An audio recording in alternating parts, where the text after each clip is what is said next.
Riley from the 19th Congressional District. Congressman, good morning. Thanks so much for coming on. Hey, Bill. It's good to be with you. Thanks for having me back. And call me Josh, please. So, Josh, let's start with the horrific assassination of conservative political person Charlie Kirk. I mean, that was certainly terrible. What is your take on this whole thing? Yeah, I mean, it's horrific. And, you know, I don't agree with a lot of what Charlie Kirk said. Some things I do, a lot of it I don't. But at the end of the day, if free speech is to mean anything in this country, it's to mean you can have debates, you can argue, you can have disagreements. I mean, we need that. There's just no place at all for the terrorism and political violence that we're seeing across the country recently. There's just no place for it. How do you react when people like the president and really vehemently the vice president puts the blame on Democrats, saying it's when you're comparing Trump to Nazi tactics, to Hitler, to evil, that this is what caused the attack and ultimately the murder of Charlie Kirk. How do you respond to that? Well, that's not the way I talk about people, and I really think we need to. I know this has almost become cliche, but it's true. We just really need to take the temperature down. I think a big part of the issue here is that we have just become so disconnected from each other. I was walking through the park the other day, and there were, I don't know, a couple dozen college kids in the park, and every single one of them was looking down on their phones, scrolling. Nobody was talking to each other. And what I would love to see our country do in this moment, instead of pointing fingers at each other, blaming each other, and just ratcheting up tensions, I would love to see people go out, find somebody who they disagree with, talk to each other about your families, talk to each other about what you're doing over the weekend, and find some areas of agreement. I will tell you, the night that Charlie Kirk was assassinated, we had votes on the floor we were there for probably over an hour. And I do this pretty often, but I definitely wanted to do it that night. I went over and I sat for the whole time during votes on the Republican side of the aisle with my Republican friends, especially my Republican friends who have little kids at home. And it was a very, very small gesture, but for me it was meaningful because I wanted folks to just have an opportunity for all of us to remind each other we have so much more in common than these people who are committing this horrific violence. Yeah. Have you ramped up your security? I have, unfortunately. One of the things, I think you know me well enough now. I'm not really a politician. This is the first office I've ever held. And I try not to follow the political playbook that too many people follow around this thing. Mm-hmm. And part of that for me means just sort of like showing up in places and trying to be really accessible to people. And the idea of having a security presence around, that interferes with that, I think. And so I never did that. We have unfortunately had a lot of security concerns over the last couple of weeks, including specific threats against me. So we've had to change some of our schedule. And I just think it's so unfortunate. I mean, for us and me, and I have a young family, it sucks. But for my community and the people I represent, I want to be out with you and spending all my time with you. And it just creates a hurdle to make that happen easily. So I'm hoping we get back to some sense of normalcy. It is, right. It is. It's a tough time. And the other thing I wonder, and listen, we'll get to, I do want to ask you about Jimmy Kimmel and a free speech issue, but the free speech is obviously, for somebody who's on the radio, you can imagine is a pretty big deal. I'm sure it is for you as well. But I do wonder if are we going down a tough, a difficult road, especially with kids. And you mentioned college students with their their heads down, always in the phone, always. But yeah, we're being fed content, and oftentimes it's content that suits your needs or your beliefs. But oftentimes you're getting clips and taken out of context, and this happens on both sides. It certainly has been happening with the things that Charlie Kirk has said. They'll use a clip but not put it in complete context. So I almost feel like and let's not. Yesterday, I think a report came out that a lot of this is coming from Russia, where their intent is to divide us. I wonder if at some point we're going to do a study on kids and how this has affected them. It's bad enough for adults, but what is it doing to kids?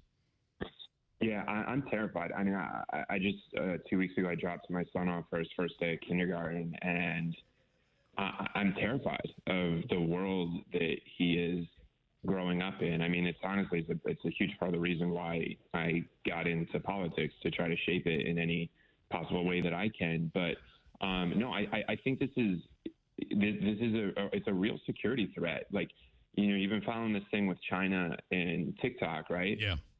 There's like the Russian influence that you're talking about. And so I'm really afraid that what's happening is a lot of these countries are weaponizing social media and weaponizing information, and they're just dividing us up and they're pitting us against each other. And the world is a really, really complicated place. And if we were doing this right, the way we would do it is, frankly, I think the way most upstate New Yorkers do it, which is you give each other the benefit of the doubt, you have your disagreements, you hash things out. You may end up having to agree to disagree, but like, it's more than a 5-second clip on social media to have empathy and an informed opinion about this stuff. So yeah, I agree with you, man. It's really scary. It is scary, and your thoughts on Jimmy Kimmel?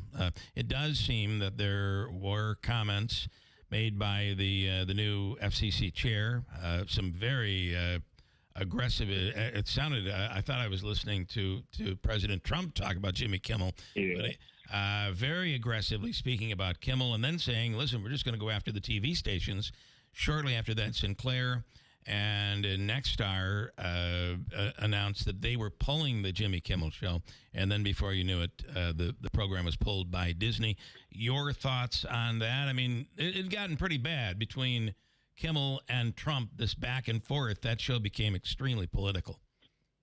Yeah, and I mean, look, like, that is, you can agree with Jimmy Kimmel or disagree with Jimmy Kimmel. You could think he's funny or you could think he's not funny, but political satire is kind of the core of the First Amendment and one of the things that this country was founded on.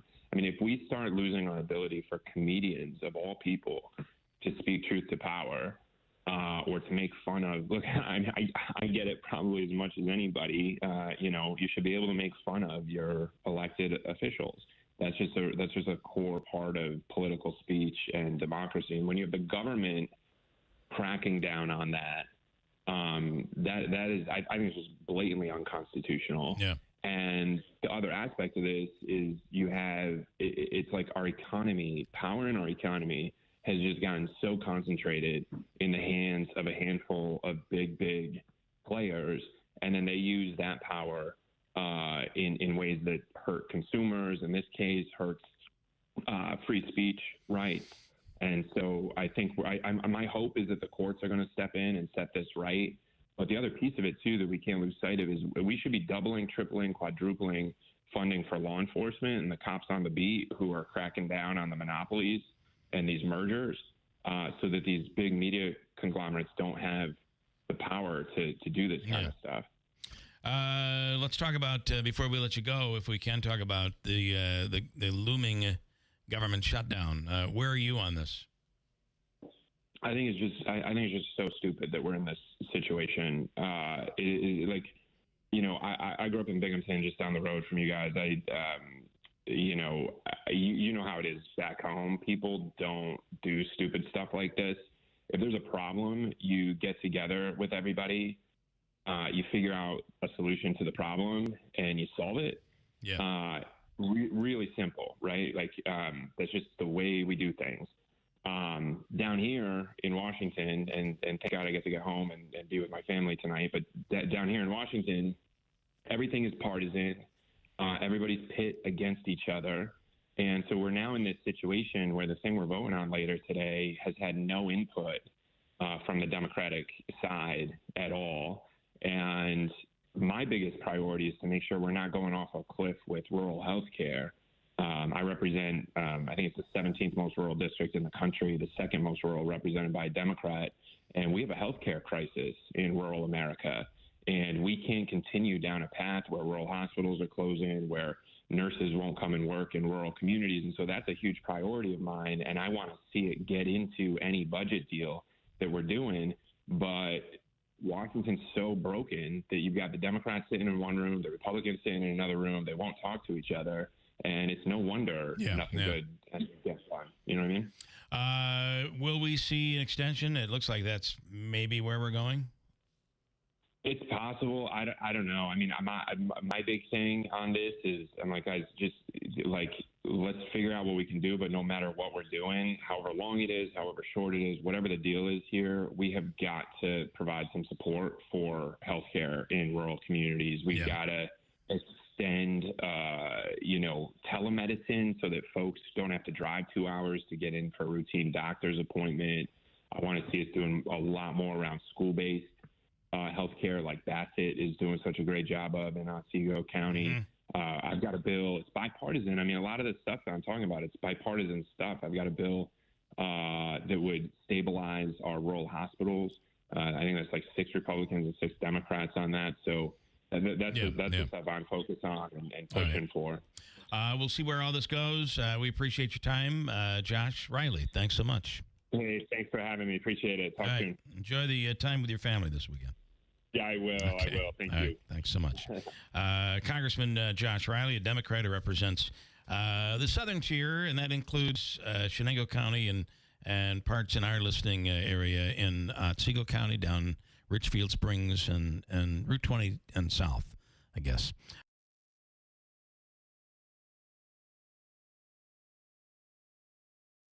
Hi, I'm Phil DiGiorgio. Planning for the future isn't always easy, but protecting what you've worked so hard for is important. The DiGiorgio Law Firm invites you to a free estate planning and asset protection workshop to be held on Thursday, October 9th, 5:30 to 6:30 p.m. at the DiGiorgio Law Firm offices at 250 Genesee Street, Utica, New York. Seats are limited, so call 315-732-3155 to reserve your spot. At this free workshop, you'll learn how to use trusts to preserve your home and assets from the high costs of long-term care, how to safeguard inheritances for loved ones receiving public benefits, and discover techniques to help you access Medicaid benefits for home care or nursing home costs without spending your assets down to zero. Take control of your legacy. You can't take it with you, but you can decide where it goes. Call the DiGiorgio Law Firm today at 315-732-3155 to RSVP for the workshop or to schedule your own consultation. Again, that's 315-732-3155. The DiGiorgio Law Firm. Start protecting your hard-earned assets now.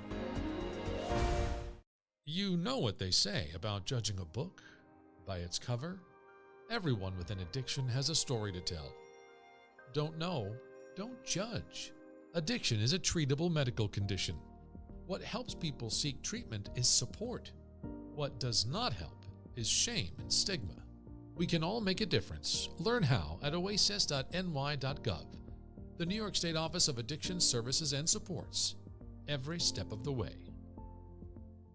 Be cozy this winter. Add Smart Heat Pump heating and cooling to your home. Call City Suburban today, 315-853-3899, or go online to citysuburban.com. That's citysuburban.com. Don't overpay for your next mattress. Take advantage of Mattress Express's guaranteed lowest price program. Bring in any locally advertised price on a mattress we carry, and we will beat the price. Go to mattressexpressny.com. WIBX. This is Keeler. WIBX 950 and 92.3 FM. Now back to the Keeler Show. I do, Davey, want to talk a little bit about Syracuse and their quarterback, of course, Angeli is now out for the season. They thought it was going to be a couple of weeks. Now he's out for the season, and I guess we're not surprised when you saw the injury. but I just can't take those ACC announcers. The color guy was really good, but the play-by-play guy, I thought he was going to start crying when Syracuse was beating Clemson. It was just ridiculous. And he's making excuses the whole game long. Did you watch it on TV? Making excuses. Well, listen, they had a 2-hour delay, so it's basically 2 games. It would give Clemson an absolute opportunity to reset and come out and blow Syracuse off the field. But guess what? They didn't. Syracuse beat them in 2 separate games this weekend, in my opinion. And listening to that announcer just made me, And then you got to go to those commercials, and half of those places that they advertise, we don't even have them up here, like Buc-ee's or whatever, some of these fast food joints down in the South. Anyway, it's just my opinion, which is worth very little, and Ryan Schmelz will tell you that. Ryan, good morning. Good morning. Well, what's very interesting about that whole thing is, like, normally, Syracuse games, they get a very commentator, or they get a very announcer-friendly staff, because like half the sports, journalism industry went to Syracuse. You're right. And then there's just for some reason, like the media world just does not like Dabo Sweeney anymore, where they're just like, well, Dabo he hasn't confirmed to the transfer portal, therefore we don't like him. He's an idiot. Yeah. It's funny that you got the one commentary. Oh, the one guy, and Clemson Homer. Yeah. He's got a little bit of a southern draw. He clearly didn't go to SU for sports broadcasting, but you're right. I mean, fans outside of Central New York have got to be like so sick of, like, here's a picture of you when you were at Syracuse doing on the college radio station. And look at you there. You look so good. Go Syracuse. So I get it. It does seem kind of odd that I'm complaining about an announcer he was the first time. I guess I just should have sat there and taken it. So. Nonetheless. Good season so far, though. So unfortunately, this quarterback who was leading the nation in passing, it's done. So we'll see what happens. All right. Okay. Congress is on break. I'm assuming, I would hope, there's going to be some deal making going on between now and then. By the time they come back, because otherwise we're looking at a shutdown here. That is exactly what's happening now. The deal making, well, we don't know about that, right? Because what the House did, they did this whole strategy where it's a pretty classic one. It's pretty much, we pass the bill and we get the heck out of town, and we don't come back because they actually canceled votes the week that the government's supposed to shut down. So pretty much what they're saying to the Senate is, this is the deal that's on the table. You can either vote for it and avoid a shutdown, or you can shut the government down. So, because we ain't coming back. Yeah. So that's the situation we're in right now. So we may, and a shutdown could be, the minute we shut down, the duration of that is up in the air. So it's certainly possible, but I don't see Democrats budging on this. And you have a couple of Republicans that I don't see budging. Yeah. I mean, you had 2 Republicans vote against the initial bill. That was Lisa Murkowski, as well as Rand Paul. So 2 very different sides of the Republican political spectrum right there. It is a tough situation right now because we don't know what they're going to do. Schumer has certainly been, is being closely watched in Democrat circles about how he handles this. That was actually asked by Chad Pergram after this was over, did that play into why you did it this time? And he said, no, it didn't. But, I think people are, saying, I don't know that. Yeah. I mean, it's going to be interesting to see if they're going to be willing to let it happen or not. And hey, look, it might not be Schumer who lets it happen. It could be just 10 or so Democrats to say, you know what? This deal could be worse. Let's just vote for it. Yeah. Let's see what happens. But this week is not the week really anything is going to happen. So it's sit and wait. All right, Ryan, as always, thank you. We appreciate it. Have a wonderful week. Hey, you too, buddy. Thank you. Right. Ryan Schmelz with a very good point on Syracuse. Here I'm complaining about a homer Clemson broadcaster. I mean, the guy was like, all right, now, Dable Sweeney's got to be in there really telling these kids, it's time to wake up. No. I mean, you're being beat by listen, Syracuse is playing very well, but come on. They're playing. Clemson is playing so bad. This is just, after this lightning break, lightning's going to strike in that locker room, and they're going to come out, and you know what's going to happen. By the end, he's crying in his coffee by the end of the game. So the play-by-play man and the color man was Bob Wischusen, who does the Jets for ESPN. He's their number 2 man for NHL behind Sean McDonough, and then Louis Riddick, who's their analyst for football. But Bob Wischusen is the play-by-play man for the Jets. I like the color guy, Louis Riddick. Yeah. I'm not saying the colored guy. I'm saying the color guy. The color commentator is what I'm saying. He was formerly in the Washington Commanders, Redskins front office, and part of the Eagles too. Yeah. So. Well, I just was annoyed by him through that game. You were annoyed with Bob Wischusen or Louis Riddick? The play-by-play guy. Bob Wischusen. Yeah.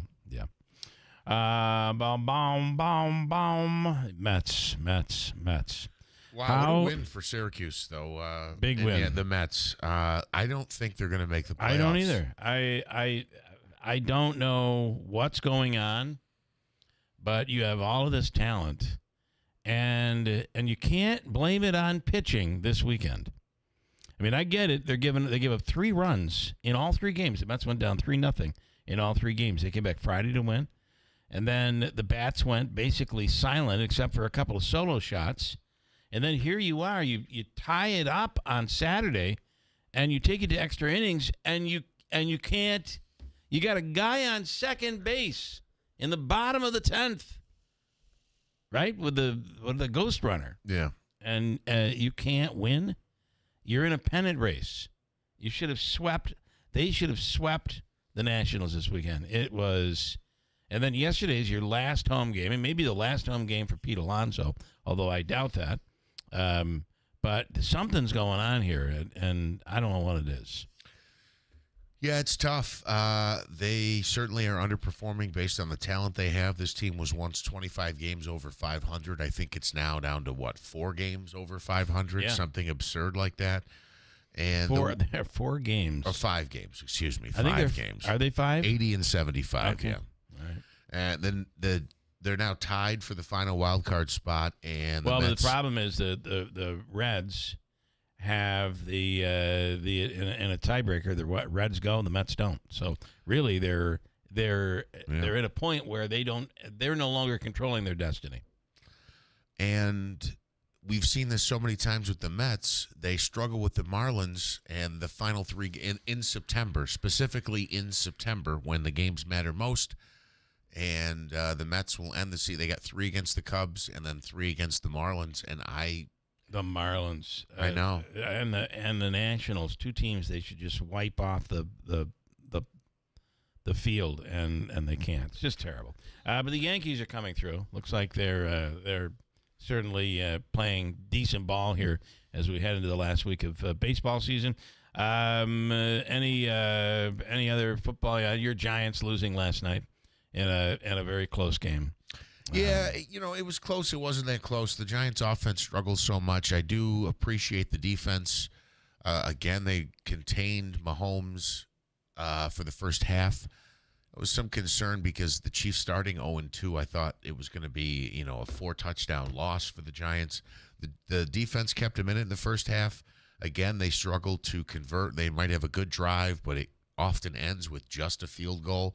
Then the Scatterboo gets in, does the backflip. We're going to take the lead, and they missed an extra point. Yeah. Or it got blocked. So it's 6-6, and then again, a bonehead mistake on the defense where Mahomes throws up, an 80-yard pass, a 70-yard pass with 5 seconds left in the half, and we get a pass interference. So they couldn't even go to the halftime scored, and I knew, that there was very slim chance that the Giants' offense was going to explode and contain the Chiefs for another half. For my own reasons, that game should have ended tied. For my own personal reasons. I hear you. And when they were able to march that right down the field, and let him get in with there was like 38 seconds left or something. Like 50, I think they got the ball with 58 seconds. I'm like, well, here goes Mahomes. You watch. And because for them to Kansas City scored 2 field goals. Yeah. Then the Giants score a touchdown, and they miss the extra point. So if there's anybody out there that was betting maybe for the first half to end and a tie, you're like, the gods have come down. It's incredible. Look at this. And then in 58 seconds, you give them a field goal. Well, and again, last week, right, the Giants had the lead with 25 seconds left, and they couldn't prevent the Cowboys from a late scrambling field goal that forced overtime. It's tough. So the Giants are now 0-3. Kansas City gets their first win to move to 1-2. One other point on the Giants. Do you realize, though, how close we were to watching Mahomes go 0-3?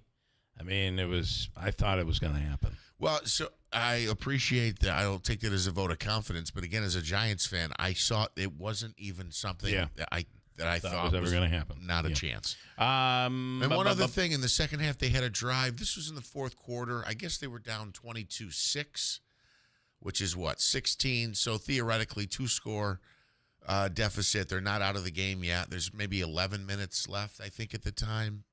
It could have been 5 minutes when they got in the red zone with 5 minutes left.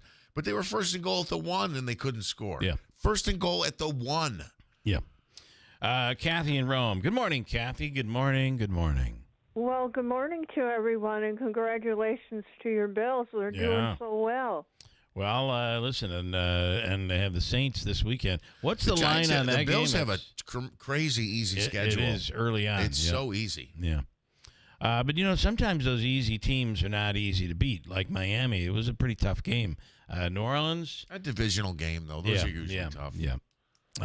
Yes. Okay, Kathy. And how are you doing? How are you doing? Well, I have to tell you, I stayed up until 2:30 in the morning, and my Michigan State football team, they had 2 injuries and didn't quite make it. But so now they're 3-1. Let's see where we go. But I have some exciting news. You do? Yes, I was thrilled. I haven't had any exciting news in a long time, so this is. I'm excited about you. I'm excited about your exciting news. This is really, Davey. Everybody, she has exciting news. Yeah, so I hope that Scott's listening also. Okay. All right. He never is able to listen because he doesn't. He can't pick us up where he's at, and he doesn't have YouTube. I don't understand that. On November 3rd. Yes. 11-3. Colgate is traveling to Michigan State, and you know what happens. Coach Isle says they like to play the best. Mm-hmm. So they're going to be playing Colgate. Wow. Is that this year? That's this season? Yes. November 3rd. Fall. Nice. And on December 29th, Cornell is traveling to Michigan State. So I'm all excited. That is exciting news. Kathy is going to sneak on the bus. Yeah, so you I'm should. hoping so next year it'll be the other way around, and I can go and see them both in person. Well, they come here. That would be really awesome. Wow. So that's great news. All right. Well, I am so excited for your exciting news. So I just wanted to, let everybody know, and especially Smitty Scott, and Scott, Davey, that hopefully it might be on TV. All right. Well, that's all. I think every game is on TV now. You can find it. Sometimes you got to search a little deep, but every game is on TV. Right, Davey? So, or streaming online. Or streaming when I online. heard that, I says, I've got to call and let everybody know. Right. Well, thank you, Kathy, and you have a wonderful day. You too. Bye-bye. All righty. Well, there you go. Over the weekend, of course, yesterday was the memorial for Charlie Kirk, which was really kind of a Trump rally. It's been a while since there's been a Trump rally. This had that atmosphere, and especially when Trump was speaking yesterday. What else? Over the weekend, I got to tell you, we were guests of MVHS for their gala this year. So we got to go to that event and check it out, and it was a jam-packed turning stone because you had Foreigner playing down the hallway in the event center. And then you had hundreds of people, and they were using all of the venues as part of this gala. So there were Exit 33, and so it was all over the place. And then I think Gridley Page was playing at. I mean, they were playing at the gig, so it was quite a night. I got to tell you, Paul Anka is 84 years old, and he's still performing. And friends with Steve Wynn, and Steve Wynn brought him in, and I couldn't believe it. He was running around on that stage. He's in great shape. He's like, yeah, how do I, people ask, how do you do it? And he's like, listen, I take care of myself. I eat right. I exercise. I work out. That's how you do it. So he is the answer. Well, good for him. He has the answer. He also revealed that he was, at one point in his early career, back in the early 60s, his girlfriend was a young lady by the name of Annette Funicello from Utica. Oh, no kidding. Yeah, that's pretty cool. And I may have a little audio that I could squeeze in here. I also did not know about him that he has written so many songs for other artists. I did not know that.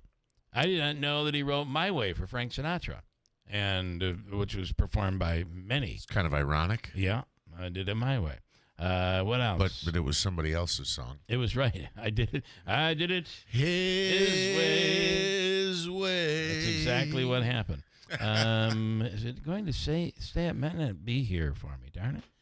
Oh yes, it is. Here's a little audio from the event. Let's see if it will play properly here. Let's give it a try. Here's a little audio from. That's just going to repeat me. So he wrote My Way. He wrote songs for just countless others. And I just never knew he was such a songwriter. And then he did a song, and I have a little audio of this. He did a customized version, like a parody that he wrote down and literally pulled out a sheet, and he was like... Mad Libs? It was, he was doing it about, he did it about Darlene at MVHS leaving. He did it about his friend Steve.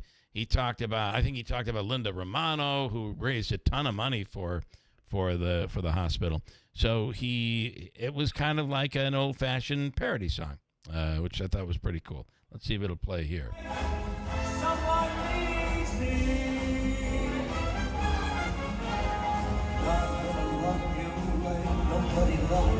He looks pretty good, doesn't he? Meanwhile, Frankie Valli, they pull him out on casters, little wheels. They pull him out there, and then he barely moves his lips, and he's still performing.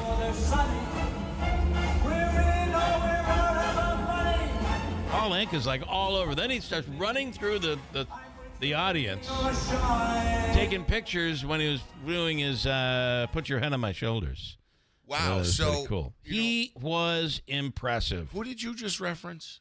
Frankie Valli. Frankie Valli. So with all due respect, and I apologize if I'm getting this wrong, I recently watched someone mocking him on YouTube because it was obvious lip syncing.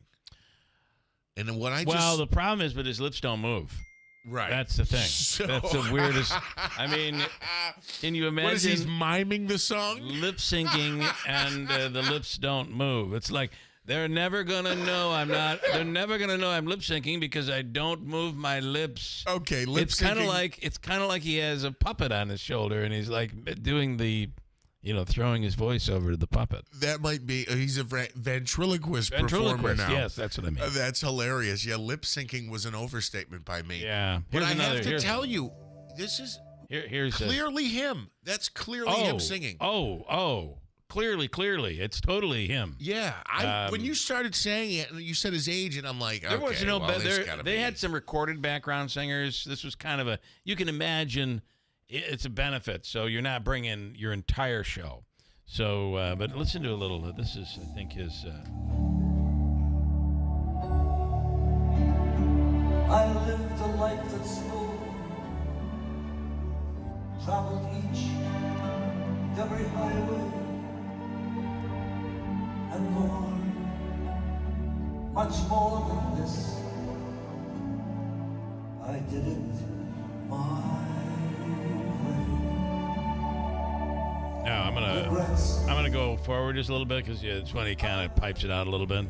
Here we go. What are we all?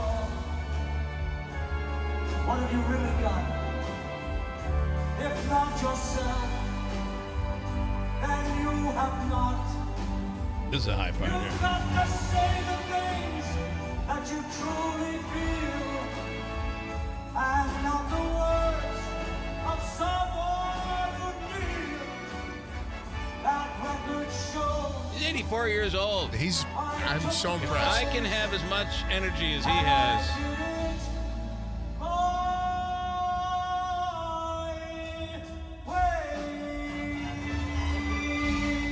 That's pretty darn good. And then he brings in a recording of Sinatra at the very end of the song. There, I get up to that. Anyway, that was pretty darn good. Yeah, he moves very well. You're right, and that is absolutely him singing. Yeah. I did, when you said, 84, he's still belting it out there, I kind of had the internal eye roll. Could not believe That's it. really good, Like, though. even my wife was like, because then the way we're going, she's like, oh, my God, maybe we should just go watch Foreigner. I'm like, I think Paul Anka's going to be pretty good, to be honest. Yeah. And, we had just watched a video of Frankie Valli. Frankie Valli's 94, I think, 92, 94. Paul Anka is 84, which is, he's no spring chicken. I'm going to tell you, we all could have the energy that he has at 84, even at 74. You're gonna be like, well, that's pretty good. I'm pretty good with that. I don't want to spread internet rumors, but I guess maybe I'm going to. I just had to laugh. The premise of the person who had put up the video, and I don't even remember who it was, if it was a professional person or just like, one of these, with all due respect, like a normal average Joe who just happens to have a YouTube channel. They speculated because, as you said, with the Frankie Valli, he's not even moving his lips. Sad. It's sad. It's just they put him on stage and he's holding a microphone and they're just playing his songs over the speakers. Meanwhile, he's not even trying to pretend like he's meanwhile, performing. when you sing that, like belting out those falsettos from Frankie Valli in the Four Seasons, you know the body has to move. You just can't sit there still without belting. You got to belt it out. Yes. And there he is, just sitting there still, moving his mouth. Actually, less than my son is able to move his mouth right now, which is a and wired he has shut a jaw. wired shut broken jaw. Okay. I don't mean to laugh at that. I'm telling you, my son moves his mouth more than Frankie Valli. So this person's point was, they said, it seems like maybe he owed somebody in the mob money. He owed somebody money. And they're making him perform to collect on, Like, yes, but I can barely move my lips. Get out there. You still owe us 18 more shows. Get out there and perform. How could we? What? Yeah. It's very sad. Please. I've always said I don't want to be like Dick Clark. I mean, at the end, and then listen, I think that he was doing things for people who've had a stroke to say you're not done. You can still go forward, but those countdowns. I didn't know if it was the next year or if we're still in the last year after his countdowns. Are we actually going backwards in time? Those were awful, and it was sad to watch. Yeah, and I think the Frankie Valli thing is pretty sad to watch too. Next hour, we're going to talk with a guy who has the lowest voice. This is really going to be cool. The lowest voice in the world. Okay. He is on record, is holding the Guinness record for the lowest, like he can go way down low. Yeah. And he has a song out. And when you hear this song, it's unbelievable how low he can go. So I'll play the song, and then we'll chat with him. Interesting. It's going to be that's pretty cool. Also, some Boilermaker stuff happening. Davey, I'm taking a break. Listen, you know what? Now you're being punished. I'm going an extra minute. I'm sorry. You're going to have to come back in here and reprogram it all. I'm now going to 57:50. You see his arms flailing in there like, do as I say. Well, he's in charge of this, so. He is. I think he thinks I'm like Frankie Valli. He's like, this guy, we roll him in every morning. He just talks. Just put the time on the note card. Oh, Lordy. Steve Rufero is talking about the lineup of... He's the guy with the lowest voice in the world? He is. He's going to sing for us about Utica's Republican candidates. And we'll talk about that. Senator Joe Griffo's in later on this morning. Also, some interesting house sales or houses that are up for sale. Some legendary homes. We're going to talk about that a little later on. And then we'll do the man with the lowest voice in the world. And we'll get to that coming up. It's a Monday, for God's sakes, at WIBX. Scott and Jill here from New York Sash to tell you about our $25,000 home improvement giveaway. You can enter to win $25,000 in new windows, siding, bath, or doors professionally installed by New York Sash. And we'll pick the winner live at the Nexus Center this February. Just think about all the home renovations you could do with $25,000. Gorgeous, energy-efficient windows, stunning vinyl siding, a new bath remodel, or an entry door. One lucky homeowner in Central New York will win, so why not you? There's no purchase necessary, but you have to be in it to win it. So enter the $25,000 home improvement giveaway today at newyorksash.com/win. That's newyorksash.com/win, or enter in person at our showroom at 349 Oriskany Boulevard in Whitesboro. And you can be the lucky winner of the $25,000 home improvement giveaway from New York Sash at the Home Show. Hi folks, this is Rob Hilton. Your family is your greatest treasure. Is your estate plan ready to protect them when it matters most? At Hilton Estate and Elder Law, we understand the importance of getting it right. That's why we offer a free review of your current plan. Together we'll assess it and provide honest feedback to ensure it truly works. No cost, no obligation, just confidence and peace of mind. Let's prepare for the future together. Schedule a free review today. Hilton, you know the name, they know the law. Guys, have you seen the comments lately? Yeah, we heard the chatter, and the magic's run out. But I just think those people might need a reminder that Utica is richly steeped in hockey history and home to some of the most passionate fans in the world, and that the players are as gritty as the city they represent. Season starts October 10th. Get your season opener tickets at UticaComets.com. This is Utica. From the Stanley Theater Studios, WIBX Utica, Rome, W295EI, WIBX 950 and 92.3 FM, celebrating 100 years. Mourning her husband, forgiving his killer. I'm Dave Anthony, Fox News. I forgive him because it was what Christ did and is what Charlie would do.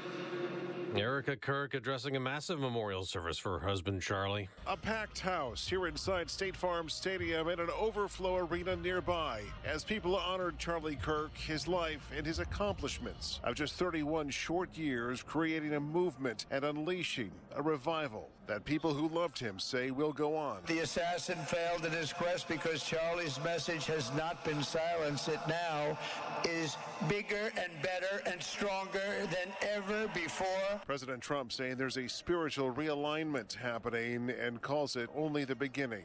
That's Fox's Jeff Manasso in Glendale, Arizona. The president also made news at the memorial, bringing up something else, telling the crowd he plans a major medical announcement today, purporting to reveal a cause of autism. So we won't let it happen anymore. And how to get at least somewhat better when you have it.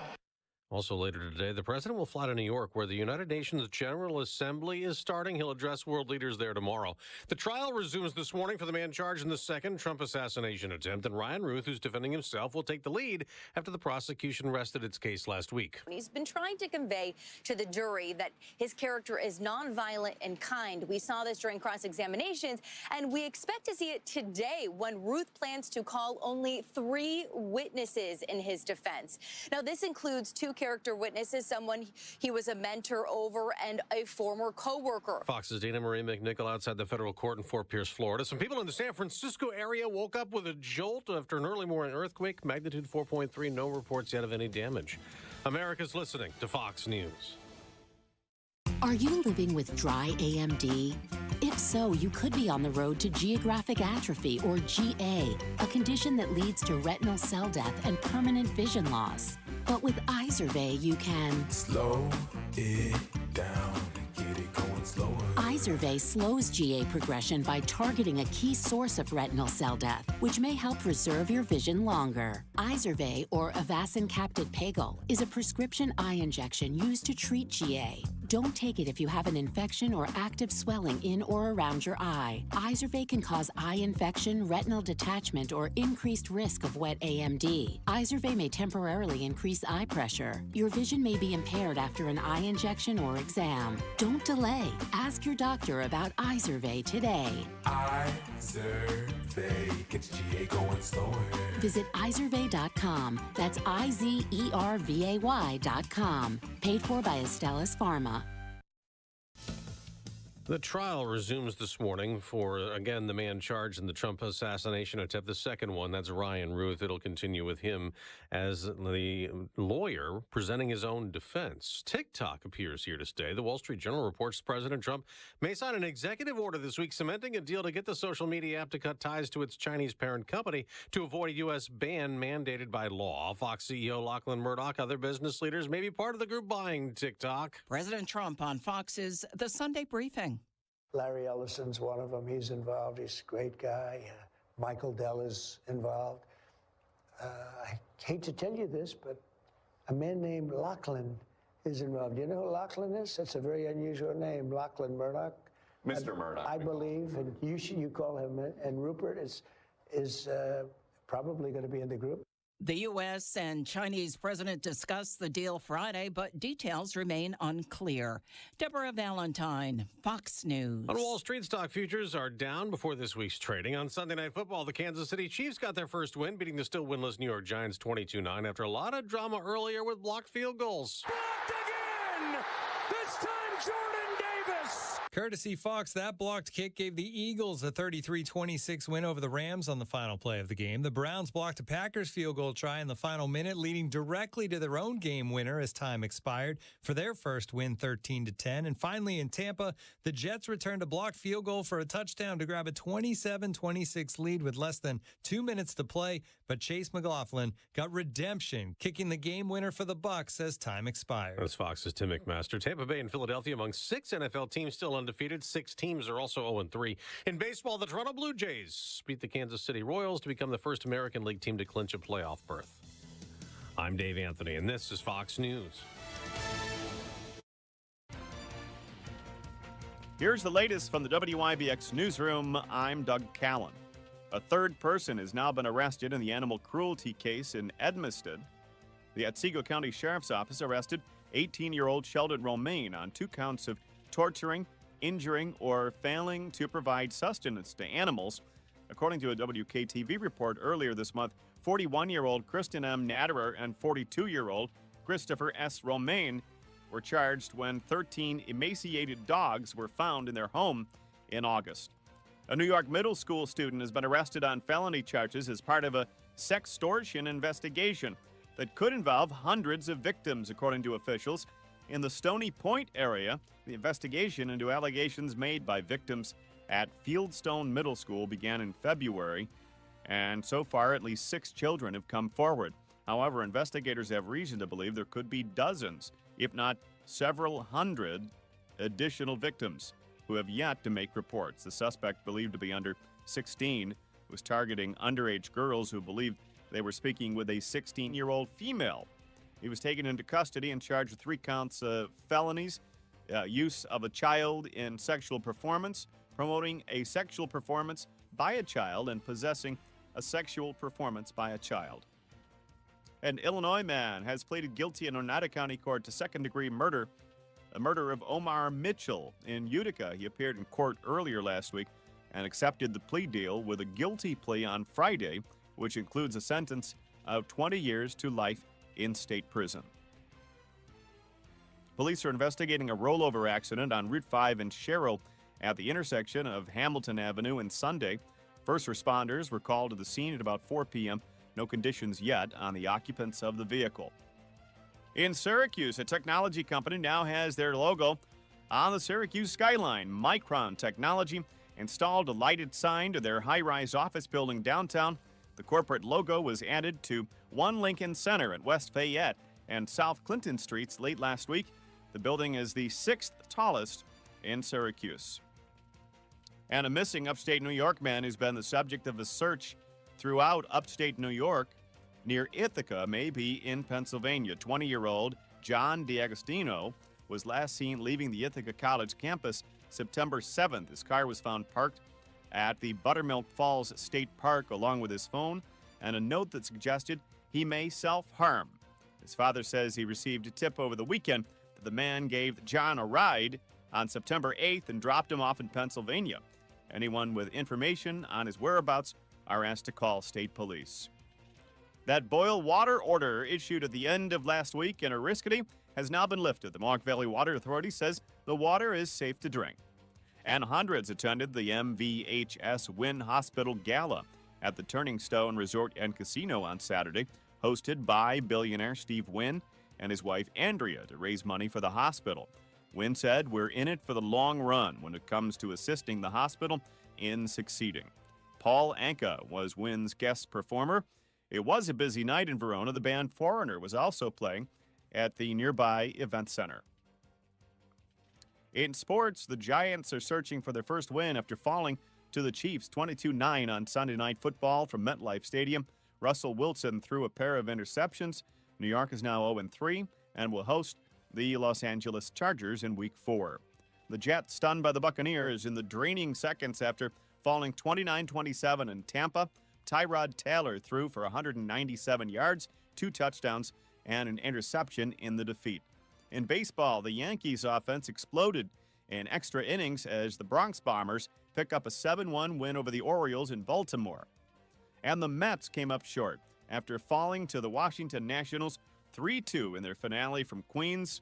Sean Manaea suffered the loss after allowing 3 runs on 4 hits. New York is tied for the National League wildcard spot and will visit Chicago for a 3-game series with the Cubs that starts tomorrow night. Bad news on the college football front. Syracuse's starting quarterback will now miss the rest of the 2025 season. Steve Angeli suffered an injury to his left Achilles tendon Saturday. The injury happened during a non-contact play in the third quarter before the Orange beat Clemson 34-21. A timetable for surgery or recovery for Angeli has not yet been announced. College football is in its 4th week in the season. Rutgers dropped to 3-1 after falling to Iowa 38-28. As we said, Syracuse defeated Clemson 34-21. Army fell to 1-2 after a 45-38 loss in overtime in North Texas. UConn improved to 2-2 after beating Ball State. Utica University suffered its first loss of the season on the road, falling 2017 to Empire State rival Alfred State. Hamilton College fell to Amherst 23-13. Morrisville lost to Union 31-7. Cortland beat Hardwick 59-9. And the latest college football coaches poll has been released. Ohio State, Penn State, Georgia, LSU, and Oregon are once again top 5 teams in the nation. That's the latest. I'm Doug Callan for WIBX 950 and 92.3 FM.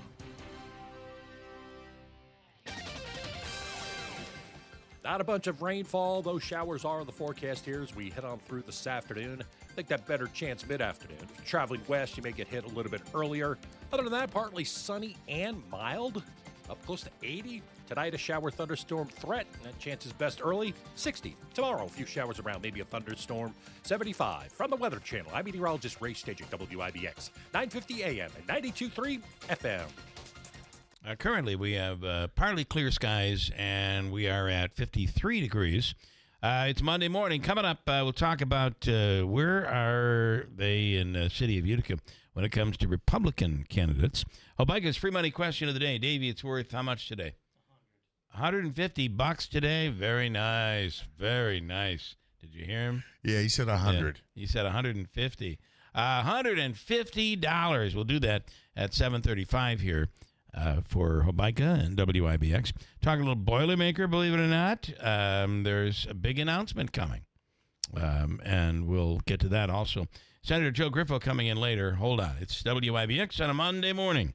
And the Good Feet store People of all ages can experience any level of discomfort in their knees and hips and back. It could very well be stemming from your walk, the way you walk. And it's free. When you walk in, they will give you a free, no obligation, personalized fitting. They do this walk test and balance test that will help determine where you are in terms of, and you'll see it printed out right on the floor, your arch. And if you have an issue when it comes to your arch, it's a free fitting and test walk. No appointment is needed. You can walk in, or you can call ahead if you'd like, but you can walk right in, and they're located at Commercial Drive, 4630 Commercial Drive in New Hartford. Their three-step system includes inserts that go into your shoes, or you can add shoes. You can purchase them right there as well to put the inserts into, or use your own. Strengtheners, maintainers, and relaxers maintaining proper foot alignment by exercising and strengthening the muscles, and you don't even realize you're doing that. You're just walking or even sitting. It's the Good Feet Store. No appointment needed, 4630 Commercial Drive in New Hartford. Hi folks, this is Rob Hilton. Your family is your greatest treasure. Is your estate plan ready to protect them when it matters most? At Hilton Estate and Elder Law, we understand the importance of getting it right. That's why we offer a free review of your current plan. Together we'll assess it and provide honest feedback to ensure it truly works. No cost, no obligation, just confidence and peace of mind. Let's prepare for the future together. Schedule a free review today. Hilton, you know the name, they know the law. Looking to fall into savings with a reliable ride without the brand new price tag? Then it's time to harvest the deals at Steep Pawnee Chevrolet in Herkimer. Check out their Car Bravo certified pre-owned vehicles, perfect for autumn adventures, from leaf-peeping road trips to crisp morning commutes. Every vehicle comes back by a certified warranty and low financing options, so you can drive with confidence through every season. Right now, qualified buyers can lock in cozy fall rates as low as 3.9% for 36 months on top models like the Chevy Blazer, Cruze, Equinox, Malibu, Trailblazer, and Trax. At Steep Pawnee Chevrolet, their family-owned team makes car buying simple, stress-free, and neighborly. You'll drive away warm, confident, and covered in a Car Bravo certified pre-owned vehicle. But don't wait. These fall savings won't last past September 30th. So gather the family and head to Steep Pawnee Chevrolet, where it's always easy to do business. Visit us on State Route 28 in Herkimer or online anytime at steeppawnee.com. All taxes and fees additional. Customer must qualify for top-tier credit through GM Financial. See salesperson for details. You hear that? That's the sound of your business losing money. Legacy phone systems weren't built for today's teams. OpenPhone gives your business a smarter way to stay connected. OpenPhone lets you manage calls, texts, voicemail, and contacts all in one place, so that you and your team can deliver a seamless customer experience from ring to... Need to take calls on the go? OpenPhone automatically transcribes, summarizes, and highlights next steps from every call, so you never miss a detail. Need insight into what closes a sale? With OpenPhone's AI call tags, you can instantly spot key topics like objections or pricing questions, and use those insights to coach your team and level up every customer interaction. And yes, you can bring your existing number with you for free. Keep your team in sync and your customers happy with OpenPhone. OpenPhone. No missed calls, no missed customers. Try OpenPhone for free at openphone.com/free and get 20% off your first 6 months. That's openphone.com/free. openphone.com/FREE. Guys, have you seen the comments lately? Yeah, we heard the chatter. The magic's run out. But I just think those people might need a reminder that Utica is richly steeped in hockey history and home to some of the most passionate fans in the world, and that the players are as gritty as the city they represent. Season starts October 10th. Get your season opener tickets at uticacommons.com. This is Utica. Hi, my name is Pete Donahue. I've been a school bus driver for Whitesboro for 18 years. What I like best about the job is to get the kids to school every day. I see their smiling faces every single morning. I also like the fact that when I get to drive the school bus, I'm kind of like my own boss, and I get to do the safety with the kids on and off the bus. And I like the time off that I get driving the school bus. You get the summers off. And Andy Kirk is like the best boss ever, and he's really good to the employees. The number's 315-768-9740. I'm Ed Evans, CEO of Consumer Cellular. We're a different kind of wireless company dedicated to serving people 50 and up, like me. Because let's face it, our needs are different. Big wireless unlimited plans are designed for 20-somethings, not us. At Consumer Cellular, we're focused on one thing, bringing you affordable, reliable rate plans that suit your needs, not ours. How do we do that? We start by using the same towers as the big guys, the exact same towers. We then create rate plans designed for your usage. The fact is, we can offer you an unlimited plan with the same network quality for less because we understand how you use wireless services. Our plans start at just $20 a month. And forget trying to chat with robots. You'll get 100% US-based award-winning customer service when you need help. Come find out how wireless should be and join the millions who've made the switch. Call 1-888-FREEDOM or visit consumercellular.com/facts. Plans include $5 credit for auto pay and e-billing. See site for additional facts. Hi, this is Ray Durso of the Genesis Group. If you're interested in keeping up with events and news in the Mohawk Valley region, I have the show for you. It's called This Week in the Mohawk Valley, and it airs every Sunday on WIBX. Join us as we talk with area business leaders, elected officials, law enforcement, educators, and more. Don't miss This Week in the Mohawk Valley every Sunday at 9 a.m. on WIBX 950 a.m. 92.3 FM. Celebrating 100 years. This is Keeler. WIBX 950 and 92.3 FM. Now back to the Keeler Show. So on Paul Anka performing at the Turning Stone on Saturday night. Let's see. Mike says, imagine if you still have to be working. Oh, now we're talking about Frankie Valli and Dick Clark. Imagine if you still have to be working when you reach that point in your 80s, like Frankie Valli, and you still have to be on the radio. And my response is, it would be my wife who would be forcing me to do it. And please don't let me do that. Minaski, you need to prevent it from happening. I will be working. You need to. If I'm alive at 84, I do believe I will be working. Well, you won't be 84. I will be 84, and you will need to say to me, time to pack it in. Right? Okay. Well, if you want me to say that, I just want you to remember that you asked me to say that. Yeah, I'm going to tell you to say it. It'll probably follow some political discussion that we've disagreed on. I'm sure it will. And, Bill, it's time to pack it in. Pack it in. Pack it in. There are people out there saying to do that right now, as a matter of fact. Didn't you say that to Ed Hanna when he was 84, that it was time to go?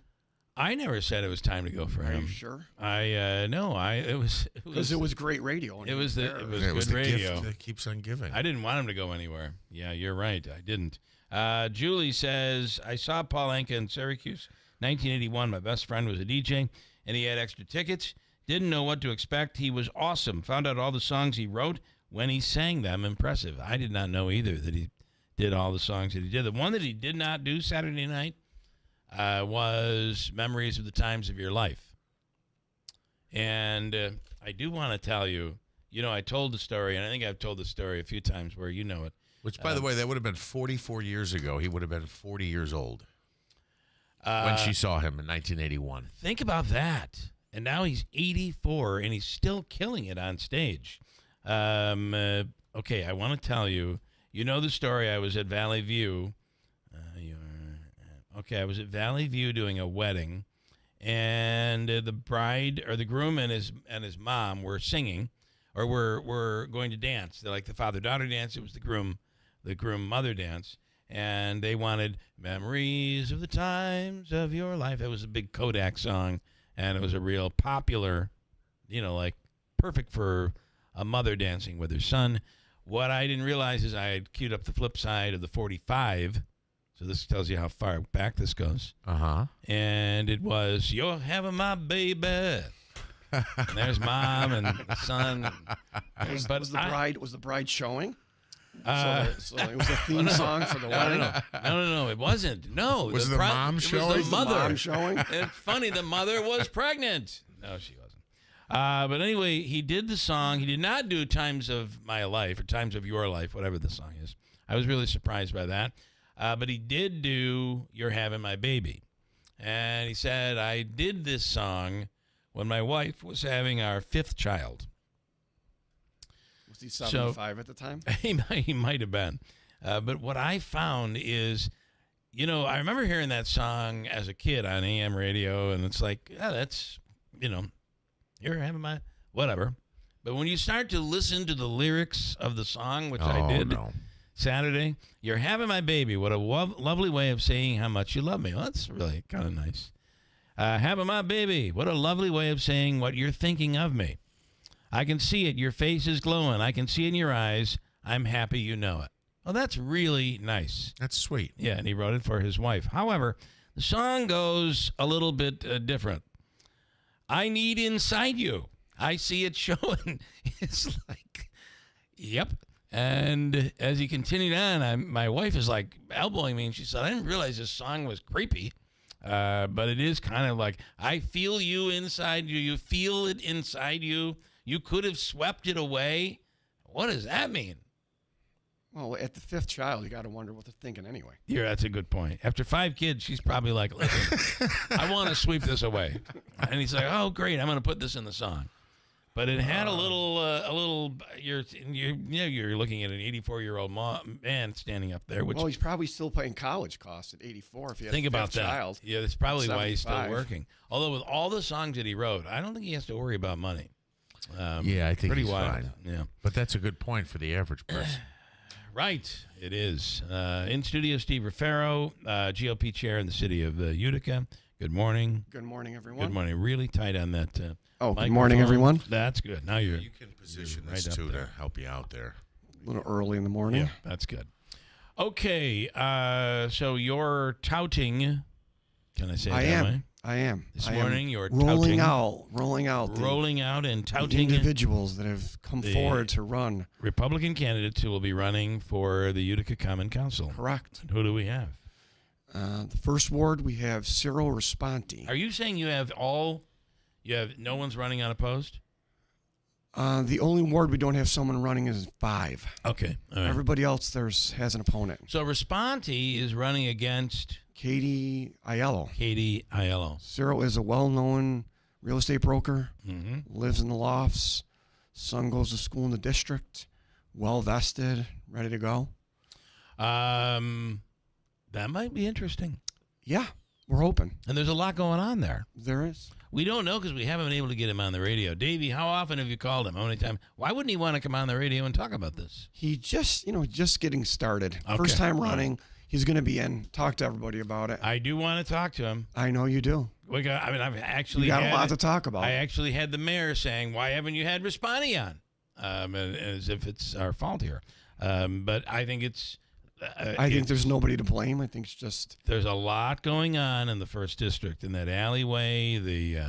There's the former Complete Street situation. There's a lot there that still lingers down there in that part of the city. The question to ask is, what have you done for that district in the last 6 years, 8 years? Are you not telling me what questions? I mean, how much more attention can you pay to the mayor, and not necessarily to the first ward? But let it continue like that. It's a wonderful conversation. All right. I will ask that. Good. I could be wrong here, and maybe I misperceived this, but hasn't she been vocally advocating for making that alleyway a public space? And then there was the mural on the side of the building. Wasn't she vocally involved in that? She was.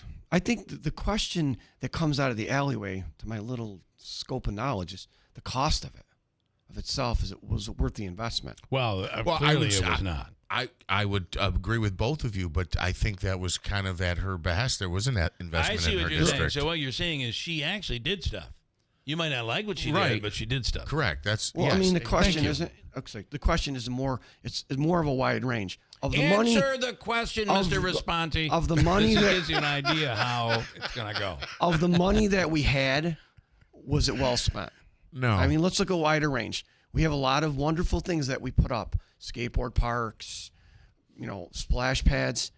But we're already seeing the fact that we don't have the manpower or the resources to keep them up. So the question doesn't come, was the alley a good investment? What's the return on the alley? We do not have. And that's for the 1st ward constituents to answer, not me. I think you should be running. No. Well, we do not have the manpower to run and to keep upkeep on the current parks that we had. And then we've added 3. I believe it's 3. We've added an enormous amount of amenities, which are wonderful. However, you got to look at down the road, can we afford How do we handle it? Yeah. But But All Cyril's running in the first ward. He will be First coming ward. in to talk to you. Okay. They've been out. They've been active. He's been walking. Met with them again last night. The second ward, first time running, Mike Lefkowitz. Mike is an interesting story. Mike was not the endorsed candidate because he's new to the political scene, didn't realize the endorsement process, went out and got himself 70, 75 signatures in the second ward. Okay. Got himself on the primary. There was a tie. 18 people came out to vote in West Utica in the primary, 9-9. And he met with every delegate in the ward, and he was appointed. And now he's out and about. He's another one. He's a manager of one of the local apartment complexes. And he's running against Bob Burmaster. Okay, all right. Been there for a couple terms. All right, and then what else? What are his issues? Well, what prompted him to run? I mean, again, we'd love to ask him this. When he comes on, when he comes in, he will be coming in. I think he's concerned. I mean, he's younger, so I think it's a different generation. They look at it from a different way. He talks about parks. He talks about he wants everything streets for free. Yeah, exactly. This generation. He's entitled. Yeah. I'm old enough to say that now. That's right. We're old. I mean, I think grumpy people now. He's a different way. Yeah. He has a different perspective. I think he sees that there's a lot of the parks. He talks a lot about the parks. He talks a lot about sidewalks. Talks a lot about the streets. He talks a lot about housing. The topics that most people. Those are all big issues for Utica and the region. And for West Utica especially. Yeah. I mean, housing is a question there. Yeah. Codes are a question there that he's been talking about. Yeah. And his background in the rental world, the apartment complex management world, gives him a good eye. Okay. Third ward, Scott Walrath. Scott is a math teacher. We've had him in. He has come in. He has come in to talk to you, yes. Mm-hmm. Scott, goes through a lot of budgets, has a good direction in that. He's every meeting. So I've been involved in the third ward for 20 years. 16 of those years, Scott has been at almost every single meeting I've gone to. Yeah, even as an elected or non-elected. Yeah, he says he attends meetings and has regularly. And he's very well versed. Yeah. He's not a person. Teacher, well thought out in that perspective. Okay. Questions on that, Jeff? Not yet. Fourth ward, Frank Carcone is rerunning. Yeah. Fifth ward, we don't have anybody. Sixth ward, Joe Beatrice is running unopposed. For our at-large candidates, we have Sam Colosimo. I don't know if you know Sam. Probably do. We've heard of her. Yeah. Female Sam. Female Sam. Samantha. Okay. Samantha. Yeah. Colosimo Testa. Haven't had a chance to meet her. Isn't she a Testa now? She is a Testa. Just got married. Okay. Paul Anka actually sang at her wedding. Good. He also was supposed to sing "Times of Your Life," but sang I think "You're Having Melo My Testa Baby." stood up in Paul Anka's first wedding. Maybe. We have Dickie Delberto, who works for ICANN, for one of their facilities manager. And we have Rich Tomano also running at large. All right. And our controller candidate is Mike Seminaro. And did Rich Tomano have a previous position? Rich ran previously for the third ward council and lost. That was the Celeste Friend, Bob DeSantis, Rich Tomano race. Bob stayed in as a conservative. Yeah. That was probably 6 years ago. Yeah. Okay, so you have a good lineup and good lineup. Okay. Well, I mean, the well versed. Yeah. We've been meeting with each other weekly. Well, I think this is a very important time for the city of Utica because there's opportunity that we haven't had in 50, 60 years. It seems like there's a great deal of opportunity. Now, what we do with that opportunity is extremely important, which I feel like this is as important, if not more important, than the moments leading up to it, the decade leading up to this time.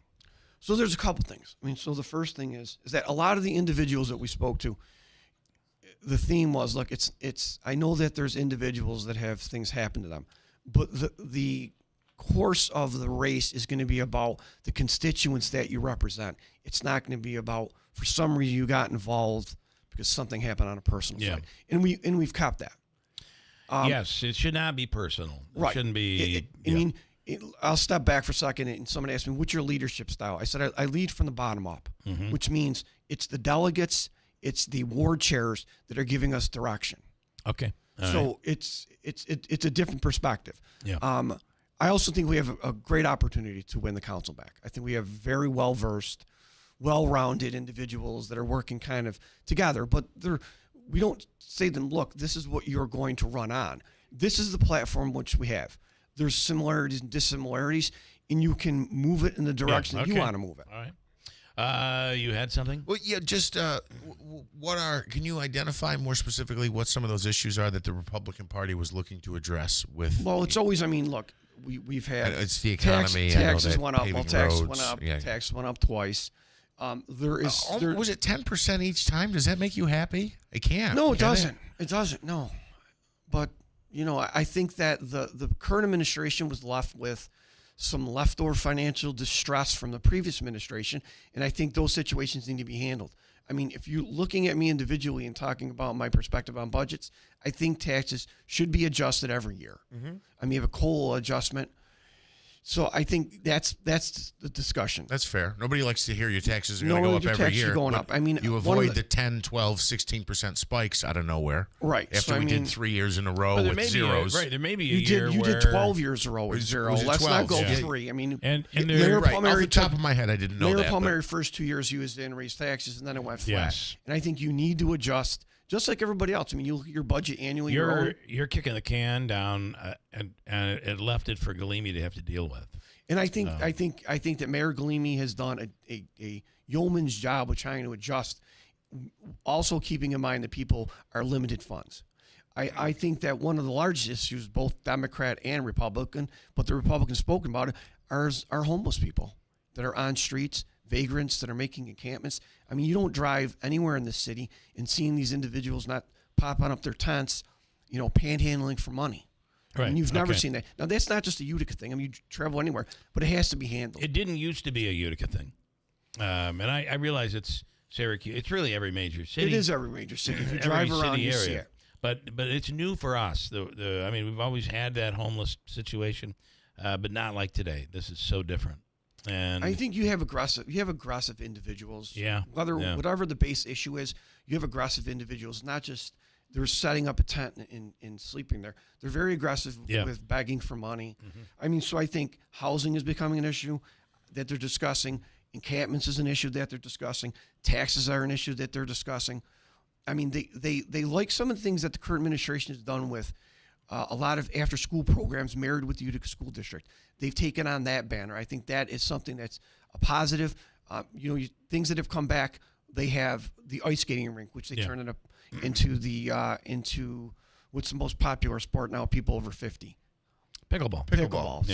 So, I mean, I think there's both a larger scale and then life skills or quality of life issues that they're talking about. And you also have the youth violence and things for kids to do, and which you're kind of touching on. But there's a lot going on. So, all right, out of time. Thank you. Okay, thanks for having me in, guys. Nice job. Yep, I'll see you later in the week. Talk about something else. You'll else. be back for another topic later in the week. Yes, later in the week. An annual topic that comes back each year. It seems to get bigger and bigger each year. One hopes just scales back, kind of levels. All right, fair enough. Appreciate having me in. I want to let you play a little contest. This is you finish the lyrics, or you name the title of the song. Here you go. Didn't have to keep it. Wouldn't put you through it. You could have swept it from your life, but you wouldn't do it. Is he saying his wife was going to have an abortion? It's just based on those 4 lines. It sounds like it. It does, yeah. It does. And she decided not to, and had the 5th child. That's why he's still singing. The 5th anchor. That's right. It's college expenses. Still going through it. You should put them on as a group like the Partridge Family. It would be the way. Let's make some money here. Okay, Steve Raffaero, thank you very much. Thanks, guys. Appreciate it. Have a great week. And I'll see you guys. We'll do Habaika's free money question next, Davey. This morning we're looking for caller number. It's $150 on the line. Caller number what? Caller 7. 7th caller right now at 315-736-0186 at WIBX. Are your windows old and tired? Hard to put up and down? Builder's grade windows just aren't made to last very long. Patriot Home Solutions is a different kind of window company. No games or gimmicks, no long drawn-out sales presentations, just high-quality, custom-fit windows at reasonable prices made right here in New York. And right now, you can get up to $2,000 off new windows from Patriot and NYSERDA, plus 0% interest for 18 months. Most homeowners qualify for the savings, and income is not one of the requirements. So write this number down, 315 401-0440. That's 401-0440. Patriot Home Solutions will tell you right over the phone if you qualify. Don't miss your chance to save up to $2,000 on new windows. Funds are limited, so call before they run out. Learn more at callpatriothomesolutions.com. That's callpatriothomesolutions.com. You know what they say about judging a book by its cover?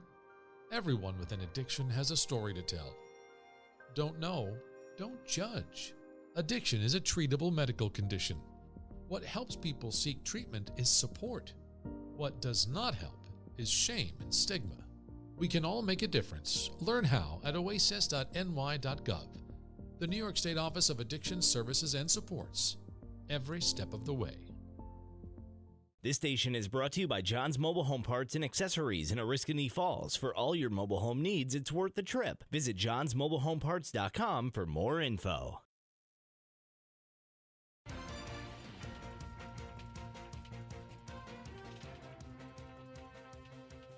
Here's the latest from the WIBX newsroom. I'm Doug Callan. A third person has now been arrested in the animal cruelty case in Edmiston.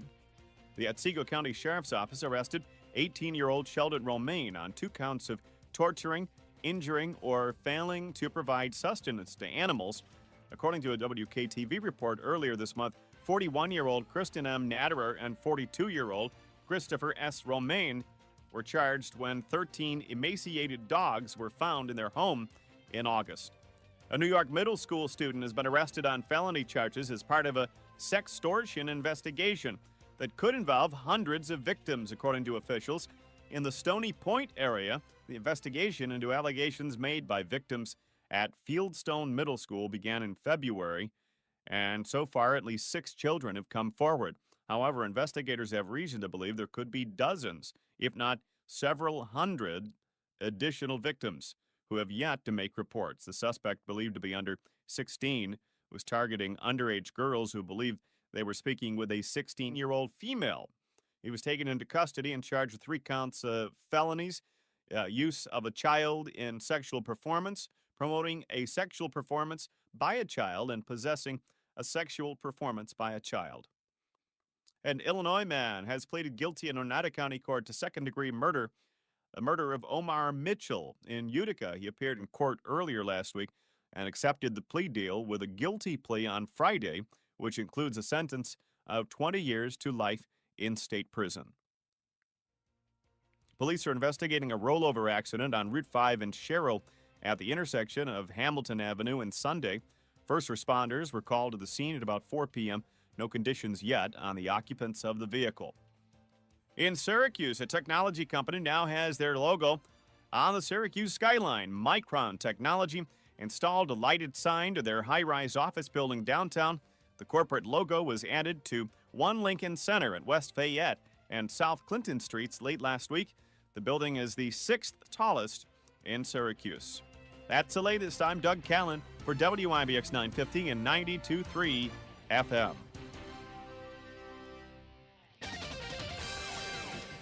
Not a bunch of rainfall. Those showers are in the forecast here as we head on through this afternoon. I think that better chance mid-afternoon. If you're traveling west, you may get hit a little bit earlier.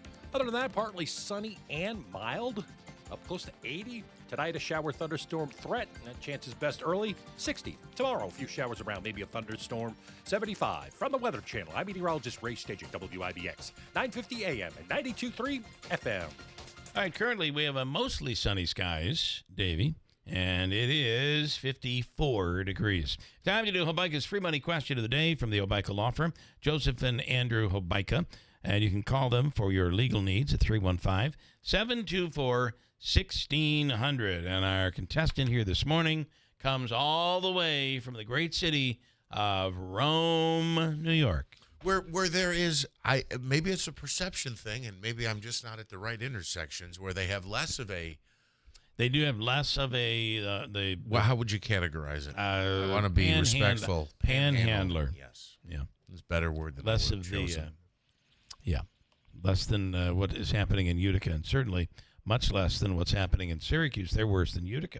Well, go down Dominic Street and stand out by the rescue mission when the rescue mission's not open. You do see it over there. That's where they are. Yeah. Or Well, go over to the plaza over off Erie Boulevard where the old J.C. Penney's Holly Lobby are. Okay. That's where you can find them too, sitting out in front of Grand Union. All right, listen, Jeff. I have you've seen been, some of that. You've been corrected. And I do know that Sorry outside for the rant. Outside the rescue mission there, matter of fact, was on a FedEx truck when there was a bit of a scuffle probably a year and a half ago. So I have heard that it gets busy. Over this is my corner, not yours? No. Okay. No. All right. I think someone got an extra serving of meth, grain rice or something. I don't know. All right. Their food box. Here's Jack. Good morning, Jack. Good morning. Good morning, guys. Good morning, Jeff. Jeff. Mr. Jeff Manansky. Good morning. Good morning. Good luck. And Davey's down the hallway or in the other room in the booth. Yep. And we're going to talk Boilermaker coming up in a second with a big announcement coming up. Okay, you know how this works. Oftentimes, it is the question that we ask, Jack. Oftentimes, the question is something we've been talking about. So, from the category, we've been talking about this, here is your question. Are you ready? Okay. All right, here it is. Which artist had their biggest hit with a very short song called Tall Paul, Ready, Go? Paul Anka? Was it Paul Anka? That would be too obvious. Yeah, it would be. Yeah. Tall Paul is a song done by Utica's Annette Funicello, and it was about Paul Anka. Although he's shorter than you. He's short.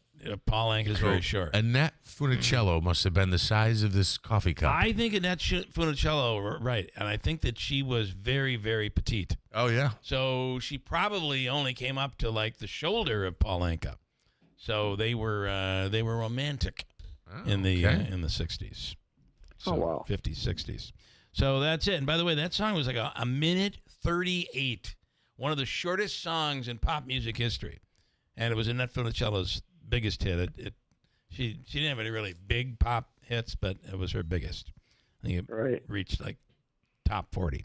Okay, well, there you go, Jack. We're going to give you the all-in-one food and fun card. It's a $25 gift card. Good at the upcoming Comets games, which are just around the corner. October 10th, is it? October 10th, they open up. I believe it is. And, of course, you can do the gift shop there, any of the food stands. Taylor and the Cook. You can do, that's awesome. Taylor and the Cook. You can do Aquavino, whatever. So stand by, and Davey's going to hook you up. Okay. Okay. Guys. Thank you, Jack. Take care, Jack.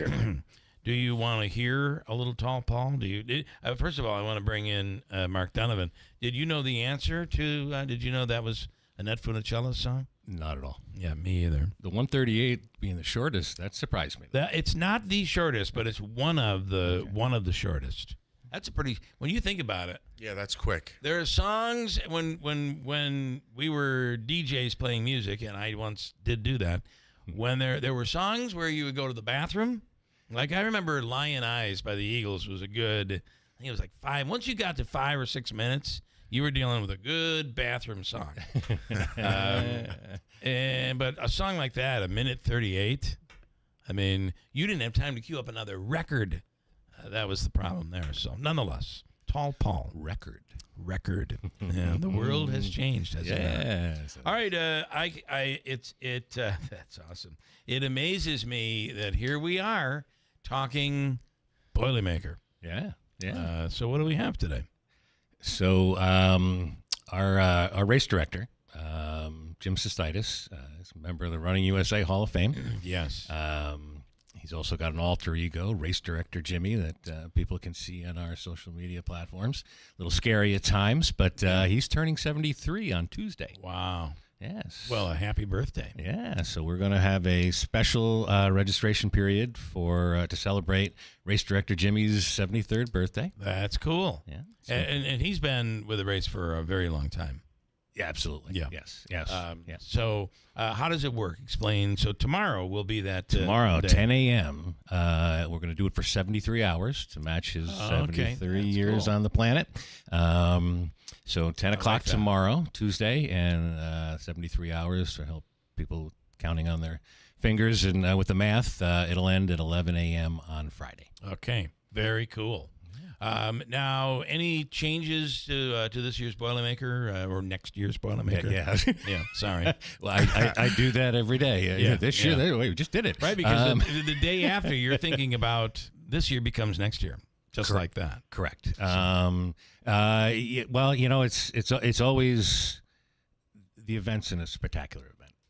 Enhancing it is one of the biggest challenges we have. How do you make something great even better?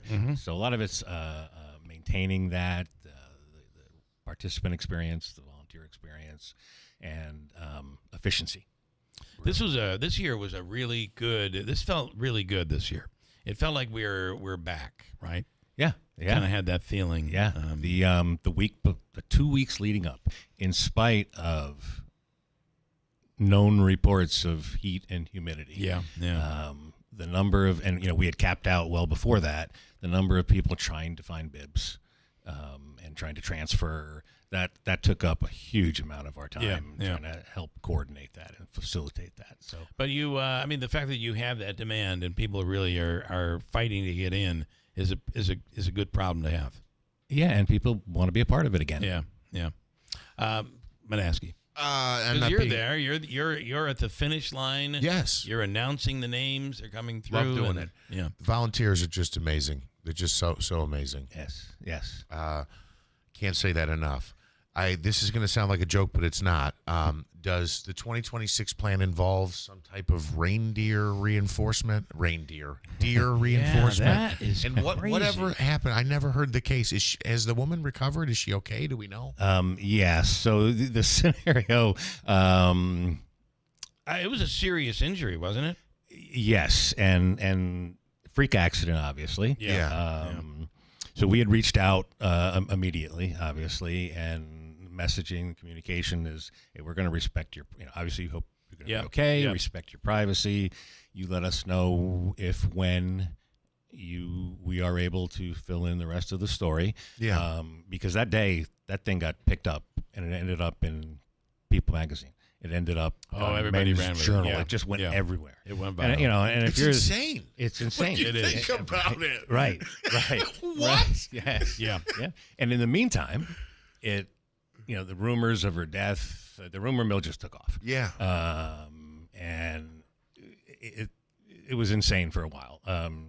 Every possible commutation was out there because everybody knows somebody. This hospital, that hospital. She was dead. Did she have to go to airlifted to Syracuse? Is that true? Privacy. I've not. Okay. I've not gone through with that. Fair but enough. she. I've spoken to her live, and she sounded fantastic. Okay, that's good.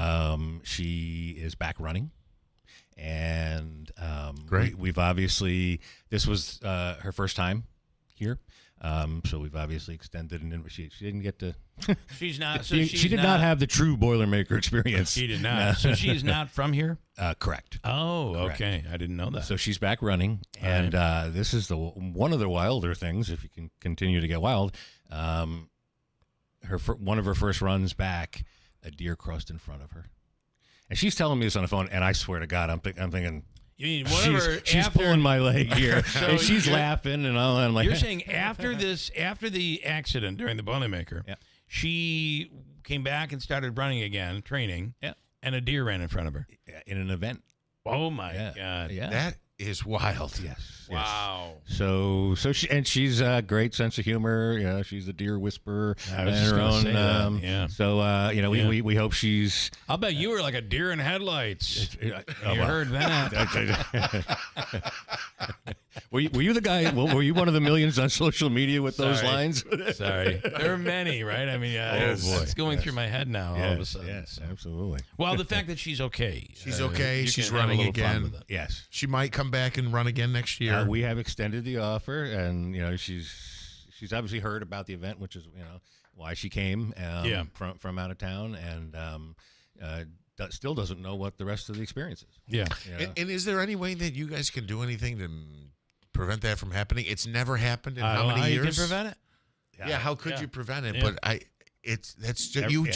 it would be a horrible thing if it became a new Boilermaker tradition that somebody gets trampled by a wild animal. I mean, think about it. All of the years of the Boilermaker, that's never happened before.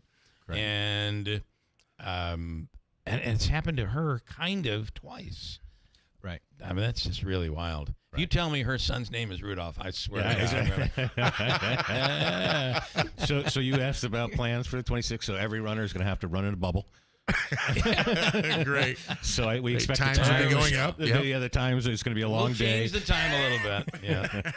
They do have those big clear bubbles that you can. Exactly. That's what we're trying to figure out. How do you get the legs out when the air, that kind of stuff. That's just. I mean, just the story alone. Crazy. And in the beginning where, we didn't think about it, and I know you really can't say, but the rumors went around, but if she had to go, we don't know if she was airlifted to Syracuse. We really don't know the full story. So fair enough. I won't ask. What I could say is a month out, her impression was, I knew it was bad for a little bit, but it wasn't that bad. Okay. And again, I stared at my cell phone many times during my conversations. I'm like, did you see? Was there any video of it? Nothing's come out. Nothing has, thankfully. But based on people's testimony, people that were, because I heard from many people who were behind her, or just ahead of her, it seems that it was the deer kind of really hit her versus her hitting the deer, or almost a perfect collision. Yeah, perfect collision. Yeah. And what's interesting is the number. It's the fishing story, right? Yeah. The number. Apparently, so we had 10,000 runners in the 15K. 14,000 saw her get hit. Yeah. It is funny. It's like Shea Stadium held how many thousand, and right. 150,000 Mets fans were at Game 6, right? Yeah, exactly. The number of people saw Mickey Mantle clear Yankee Stadium. Yes. Yeah. That is. That's great. That's awesome. That's great. Well, I'm glad she's okay. All worked out. Glad. We actually had a woman who actually was behind and said it was really. It was kind of was grotesque. Right. Yes. It was tough to watch. That woman's name, by the way, was Fawn. She's from Utica. Sorry, I'm that done. or is this Davey got the symbols? I'm done. Yeah, we should have a little rim shot. All right. Well, listen, I'm glad that she's okay, and it becomes one of the stories to tell about the Boilermaker. Is not one anyone drew up. Yeah, just a crazy, crazy story. All right, so in review, tomorrow it begins at 10 a.m. 10 a.m. You can register for remember all the people that were fighting to get in this year. You could avoid all that by getting in early. Right. So it lasts until Friday. Friday at 11 a.m. At 11 a.m. Yeah. All right. 73 hours. And please wish our best wishes and happy birthday to Jim. Yeah, Jim's awesome. He really is. Good man. Yeah. Really awesome. Yeah, absolutely. Quick break, and we'll come back at WIBX. Finding great candidates to hire can be like, trying to find a needle in a haystack. Sure, you can post your job to some job board, but then all you can do is hope the right person comes along, which is why you should try ZipRecruiter for free at ZipRecruiter.com/radio. ZipRecruiter doesn't depend on candidates finding you. It finds them for you. Its powerful technology identifies people with the right experience and actively invites them to apply to your job. You get qualified candidates fast. So while other companies might deliver a lot of hay, ZipRecruiter finds you what you're looking for. The needle in the haystack. See why 4 out of 5 employers who post a job on ZipRecruiter get a quality candidate within the first day. ZipRecruiter, the smartest way to hire. And right now, you can try ZipRecruiter for free. That's right, free at ZipRecruiter.com/radio. That's ZipRecruiter.com/radio. ZipRecruiter.com/radio. Adirondack Home Furniture wants you to fall in love with your home again. With their timeless design and incredible craftsmanship, their furniture is the type of furniture that gets passed down from generation to generation. For years, Adirondack Home Furniture has been providing quality and comfort to Central New York. From American-made pieces and new Amish pieces to top designers, Adirondack Home Furniture has what you want. Whether you're looking to redo your living room, dining room, bedroom, kids' rooms, or just need some pieces to get your home ready for the holidays, Adirondack Home Furniture has that perfect piece. With a fully stocked showroom and the best prices of the season, you need to stop in today. Adirondack Home Furniture has non-commissioned salespeople, which means you enjoy a relaxing, low-pressure shopping experience. They also pride themselves on their unmatched customer service and attention to detail. Stop into Adirondack Home Furniture today and get your home ready for the holidays. Riverside Center in North Utica, or go to AdirondackHomeFurniture.com. Mattress Express's free adjustable base promotion is on. Come on, pick out any king or queen set in the store except Tempur-Pedic and get upgraded to an adjustable base at no extra charge. You heard me right. And we have no credit check payment plans. Seems like there's more identity theft in the news every day. Another major healthcare breach was reported today, resulting in the exposure. Now 1 in 4 consumers have been a victim of identity. That's because there are endless places that could accidentally expose you to identity theft. In a breach, or simply by mistake. LifeLock monitors hundreds of millions of data points a second. If your identity is stolen, we'll fix it. Guaranteed or your money back. Save up to 40% your first year with promo code NEWS at LifeLock.com. Terms apply. Hey, did you hear the deal? Lease a 2025 Kia Sportage plug-in hybrid, all-wheel drive, for just $398 a month for 36 months. And that's with zero due at inception, even sales tax included. That's a deal anyone can handle. Unlike you handling the barbecue last summer. Hey, that was a minor grease fire. Minor, until the fire department took selfies with it. Okay, but this Kia deal, totally fireproof. Now that's kooky. Make that short drive to save. Go kooky for Kia at Destination Kia. Puppies and babies not included. VIN number S7281119. MSRP $42,390. 36 months, 30,000-mile lease. 20 cents per mile over. Zero due at inception. Zero security deposit. 8.75% sales tax and $650 acquisition fee included a payment structure. 720 plus FICO score. Includes New York Drive Clean rebate. Offer expires 9/30/2025. Destination Kia. You know what they say about judging a book by its cover? Everyone with an addiction has a story to tell. Don't know? Don't judge. Addiction is a treatable medical condition. What helps people seek treatment is support. What does not help is shame and stigma. We can all make a difference. Learn how at oasis.ny.gov. The New York State Office of Addiction Services and Supports. Every step of the way. I'm Matt Morgan of Morgan & Morgan. Your car steering wheel could be a ticking time bomb. At least 24 people have died and many more injured because their airbags fired shrapnel at them upon inflating. Tens of millions of cars have been recalled. If you suffered cuts that required stitches, hearing or vision loss, or broken bones, please contact us today. You could be owed money for medical bills and other damages. Morgan & Morgan. Visit us at badairbags.com for an office near you. Prior results do not guarantee a similar outcome. From the Stanley Theater Studio, WIBX Utica, Rome, W295EI, WIBX 950 and 92.3 FM, celebrating 100 years. Paying tribute to Charlie Kirk 11 days after his murder. I'm Dave Anthony, Fox News.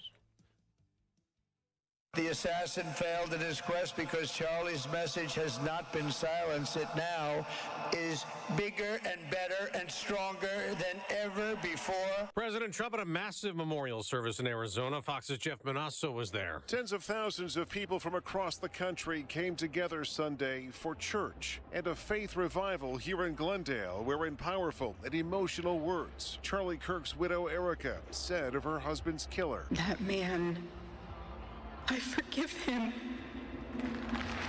She now carries the torch as head of TPUSA, vowing that campus tours will continue this month. The alleged murderer is due back in court next Monday. This morning, the suspect in the second Trump assassination attempt last year returns to a federal court in Florida. Ryan Ruth will start presenting his own defense at trial. Representing himself, he only has 3 approved witnesses to call. Back to the president, he also announced that the Kirk Memorial, he plans a major medical announcement today, purporting to detail a cause for autism. Their findings are expected to warn pregnant women against using Tylenol unless they have high fevers. Researchers at Mount Sinai found children exposed to acetaminophen during pregnancy may be more likely to develop neurodevelopmental disorders like autism and ADHD. But another study from the Journal of the American Medical Association in 2024 concluded the opposite, stating using the drug while pregnant was not associated with an increased risk of autism. Fox's Madeline Rivera. Today, President Trump will go to the UN. Tomorrow, he'll address world leaders there as Australia, Britain, and Canada join other countries recognizing a Palestinian state as Israel's war rages in Gaza. French President Emmanuel Macron tells CBS Face the Nation it's the only way to provide a political solution to a situation which has to stop. Israel opposes a Palestinian state recognition. America's listening to Fox News. Are you living with dry AMD? If so, you could be on the road to geographic atrophy, or GA, a condition that leads to retinal cell death and permanent vision loss. But with Izervay, you can slow it down and get it going slower. Izervay slows GA progression by targeting a key source of retinal cell death, which may help preserve your vision longer. Izervay, or Avastin Capted Pagel, is a prescription eye injection used to treat GA. Don't take it if you have an infection or active swelling in or around your eye. Izervay can cause eye infection, retinal detachment, or increased risk of wet AMD. Izervay may temporarily increase eye pressure. Your vision may be impaired after an eye injection or exam. Don't delay. Ask your doctor about Izervay today. Izervay gets GA going slower. Visit Izervay.com. That's IZERVAY.com. Paid for by Astellas Pharma. Now, we mentioned the war in Gaza. Fox has learned Hamas will make a direct offer to President Trump trying to get a ceasefire deal. And the president keeps working out a TikTok deal as well. The Wall Street Journal reports he may sign an executive order this week to declare the agreement still being worked out that will satisfy the requirements of a law that would have banned TikTok in the U.S. if the social media app doesn't cut its ties to its Chinese parent company. The president tells Fox some business leaders are in on the TikTok deal. Larry Ellison's one of them. He's involved. He's a great guy. Michael Dell is involved. And so is Fox CEO Lachlan Murdoch and his father, Rupert. Now, Congress is on deadline to approve new government funding to prevent a shutdown in 8 days. Virginia Democratic Senator Tim Kaine said after each side of the aisle rejected the other's government funding proposal, it's time for a serious discussion to keep the federal government open. The leadership has reached out to President Trump and said, let's sit down this week and figure this out. President Trump last night said he was open to doing that. Kansas Republican Senator Roger Marshall said his party's interest is not in raising the deficit. We want to keep the government open and work towards a balanced, responsible budget. Both were on Fox News Sunday. The current resolution funding government expires September 30th. Gernal Scott, Fox News. On Wall Street, stocks could fall to start the week. Dow futures down more than 100 points after last week's record highs. On Sunday Night Football, the Kansas City Chiefs won their first game, beating the New York Giants, who are among 6 NFL teams still winless. 6 others still undefeated, including the Eagles. Joshua Carty has it blocked again! That second blocked field goal of the game sealed it for Philadelphia, beating the LA Rams on Fox. Cleveland also beat Green Bay after a blocked kick that set up the Browns' game-winning field goal. Tampa Bay survived a blocked field goal, turned touchdown, and beat the New York Jets on a last-second kick, and the LA Chargers and San Francisco also stayed unbeaten, winning on last-second field goals. I'm Dave Anthony. This is Fox News. Here's the latest from the WIBX newsroom. I'm Doug Callan. A third person has now been arrested in the animal cruelty case in Edmiston. The Otsego County Sheriff's Office arrested 18-year-old Sheldon Romaine on 2 counts of torturing, injuring, or failing to provide sustenance to animals. According to a WKTV report earlier this month, 41-year-old Kristen M. Natterer and 42-year-old Christopher S. Romaine were charged when 13 emaciated dogs were found in their home in August. A New York middle school student has been arrested on felony charges as part of a sextortion investigation that could involve hundreds of victims, according to officials. in the Stony Point area. The investigation into allegations made by victims at Fieldstone Middle School began in February, and so far at least 6 children have come forward. However, investigators have reason to believe there could be dozens, if not several hundred, additional victims who have yet to make reports. The suspect, believed to be under 16, was targeting underage girls who believed they were speaking with a 16-year-old female.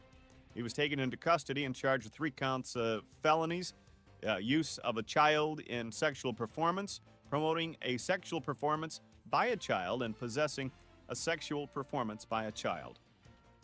An Illinois man has pleaded guilty in Oneida County Court to second-degree murder, the murder of Omar Mitchell in Utica. He appeared in court earlier last week and accepted the plea deal with a guilty plea on Friday, which includes a sentence of 20 years to life in state prison. Police are investigating a rollover accident on Route 5 in Sherrill at the intersection of Hamilton Avenue and Sunday. First responders were called to the scene at about 4 p.m. No conditions yet on the occupants of the vehicle. In Syracuse, a technology company now has their logo on the Syracuse skyline. Micron Technology installed a lighted sign to their high-rise office building downtown.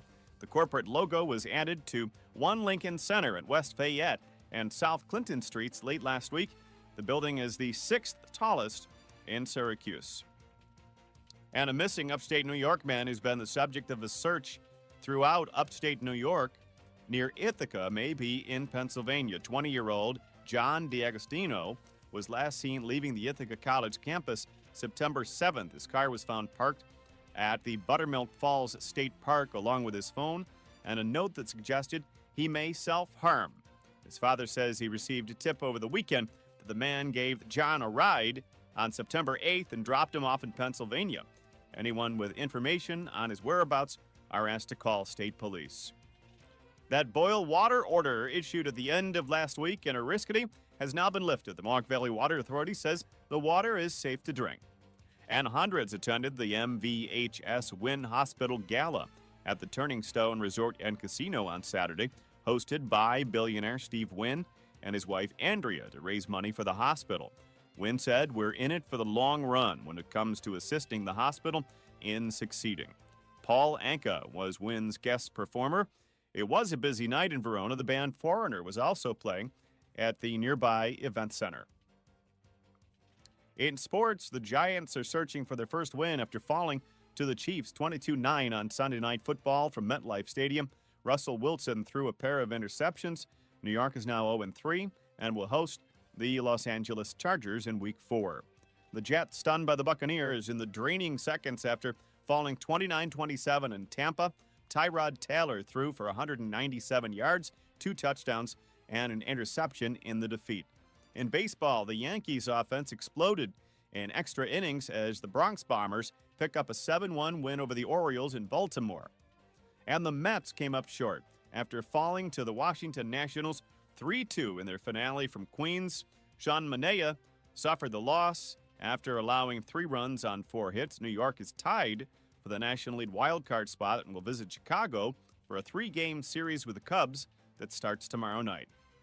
Bad news on the college football front. Syracuse's starting quarterback will now miss the rest of the 2025 season. Steve Angeli suffered an injury to his left Achilles tendon Saturday. The injury happened during a non-contact play in the third quarter before the Orange beat Clemson 34-21. A timetable for surgery or recovery for Angeli has not yet been announced. College football is in its 4th week in the season. Rutgers dropped to 3-1 after falling to Iowa 38-28. As we said, Syracuse defeated Clemson 34-21. Army fell to 1-2 after a 45-38 loss in overtime in North Texas. UConn improved to 2-2 after beating Ball State. Utica University suffered its first loss of the season on the road, falling 2017 to Empire State rival Alfred State. Hamilton College fell to Amherst 23-13. Morrisville lost to Union 31-7. Cortland beat Hardwick 59-9. And the latest college football coaches poll has been released. Ohio State, Penn State, Georgia, LSU, and Oregon are once again top 5 teams in the nation. That's the latest. I'm Doug Callan for WIBX 950 and 92.3 FM.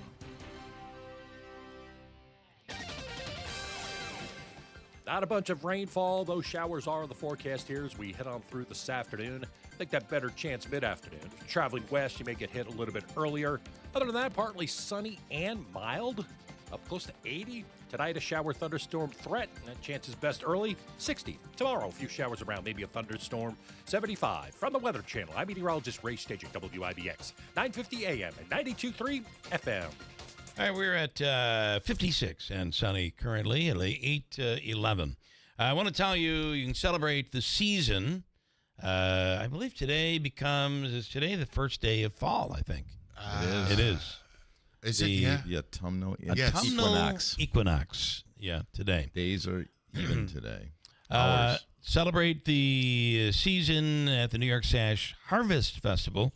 It happens this Saturday, September 27th, 10 a.m. until 2 p.m. at their showroom, 349 Oriskany Boulevard in Whitesboro. Bring the family, pumpkin decorating, kids' activities and games, cider and donuts from Clinton Cider Mill, and the Guess the Weight Pumpkin Contest. Oh, okay. I thought there was going to be somebody was going to get canceled. Be careful because we don't want to body shame the pumpkin, but you can guess the weight of the pumpkin. Well, in the pumpkin world, though, it's bigger the better, right?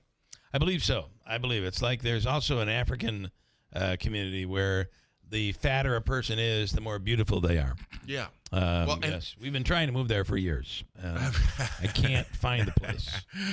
Also, didn't it used to be, I don't know what age it was, but there was an indication of wealth.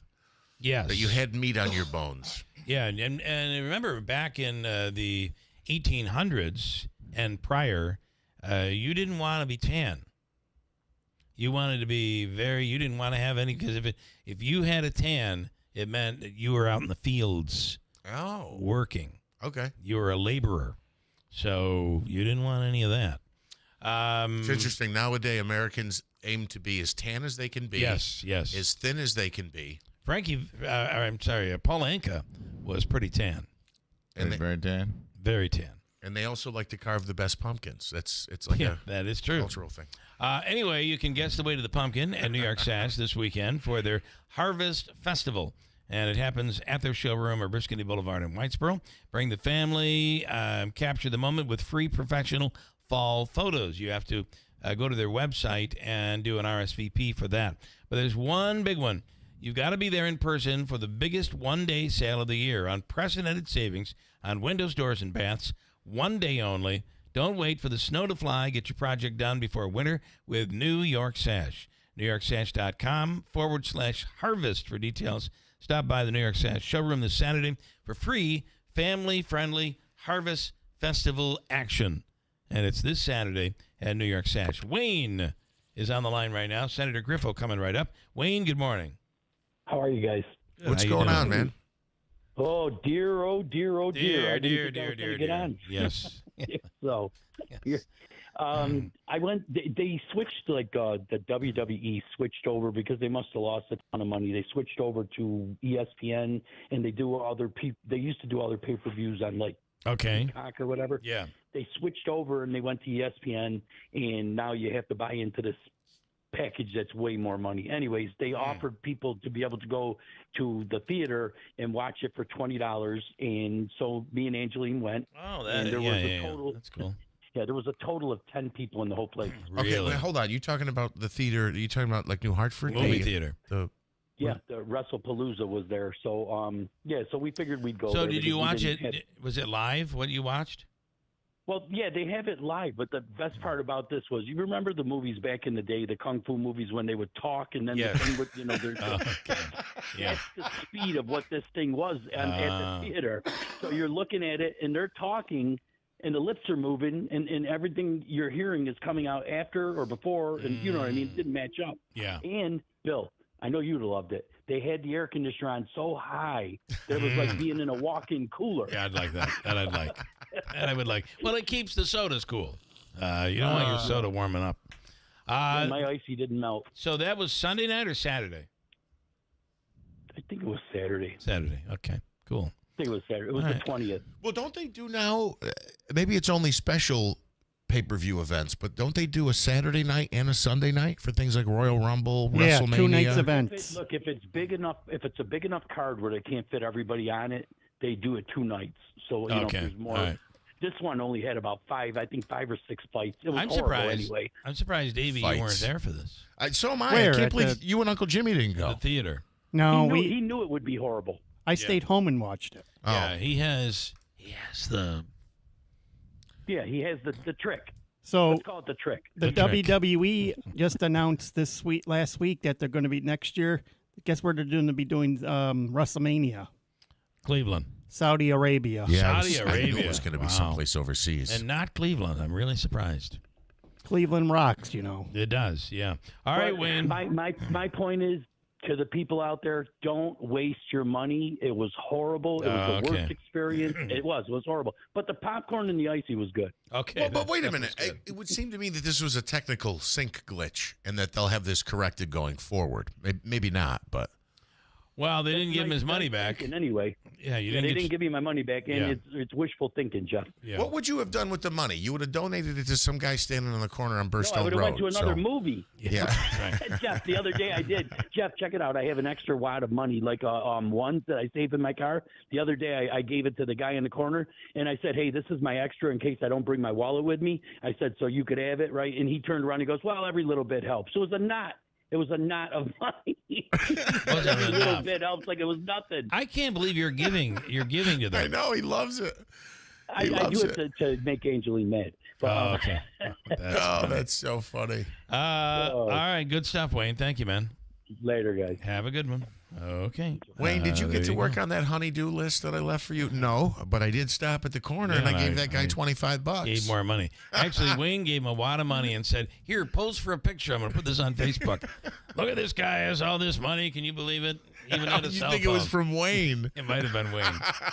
Wayne's messing with him. All right, quick break. We'll come back with Senator Joe Griffo coming right up at WIBX. There's no place like home with AmeriQ Credit Union. For 75 years, AmeriQ has helped your friends and neighbors step into the homes of their dreams. Let us help you find yours. Apply today at ameriq.org/home. Equal housing lender. Adirondack Home Furniture wants you to fall in love with your home again. With their timeless design and incredible craftsmanship, their furniture is the type of furniture that gets passed down from generation to generation. For years, Adirondack Home Furniture has been providing quality and comfort to Central New York. From American-made pieces and new Amish pieces to top designers, Adirondack Home Furniture has what you want. Whether you're looking to redo your living room, dining room, bedroom, kids' rooms, or just need some pieces to get your home ready for the holidays, Adirondack Home Furniture has that perfect piece. With a fully stocked showroom and the best prices of the season, you need to stop in today. Adirondack Home Furniture has non-commissioned salespeople, which means you enjoy a relaxing, low-pressure shopping experience. They also pride themselves on their unmatched customer service and attention to detail. Stop into Adirondack Home Furniture today and get your home ready for the holidays. Riverside Center in North Utica, or go to AdirondackHomeFurniture.com.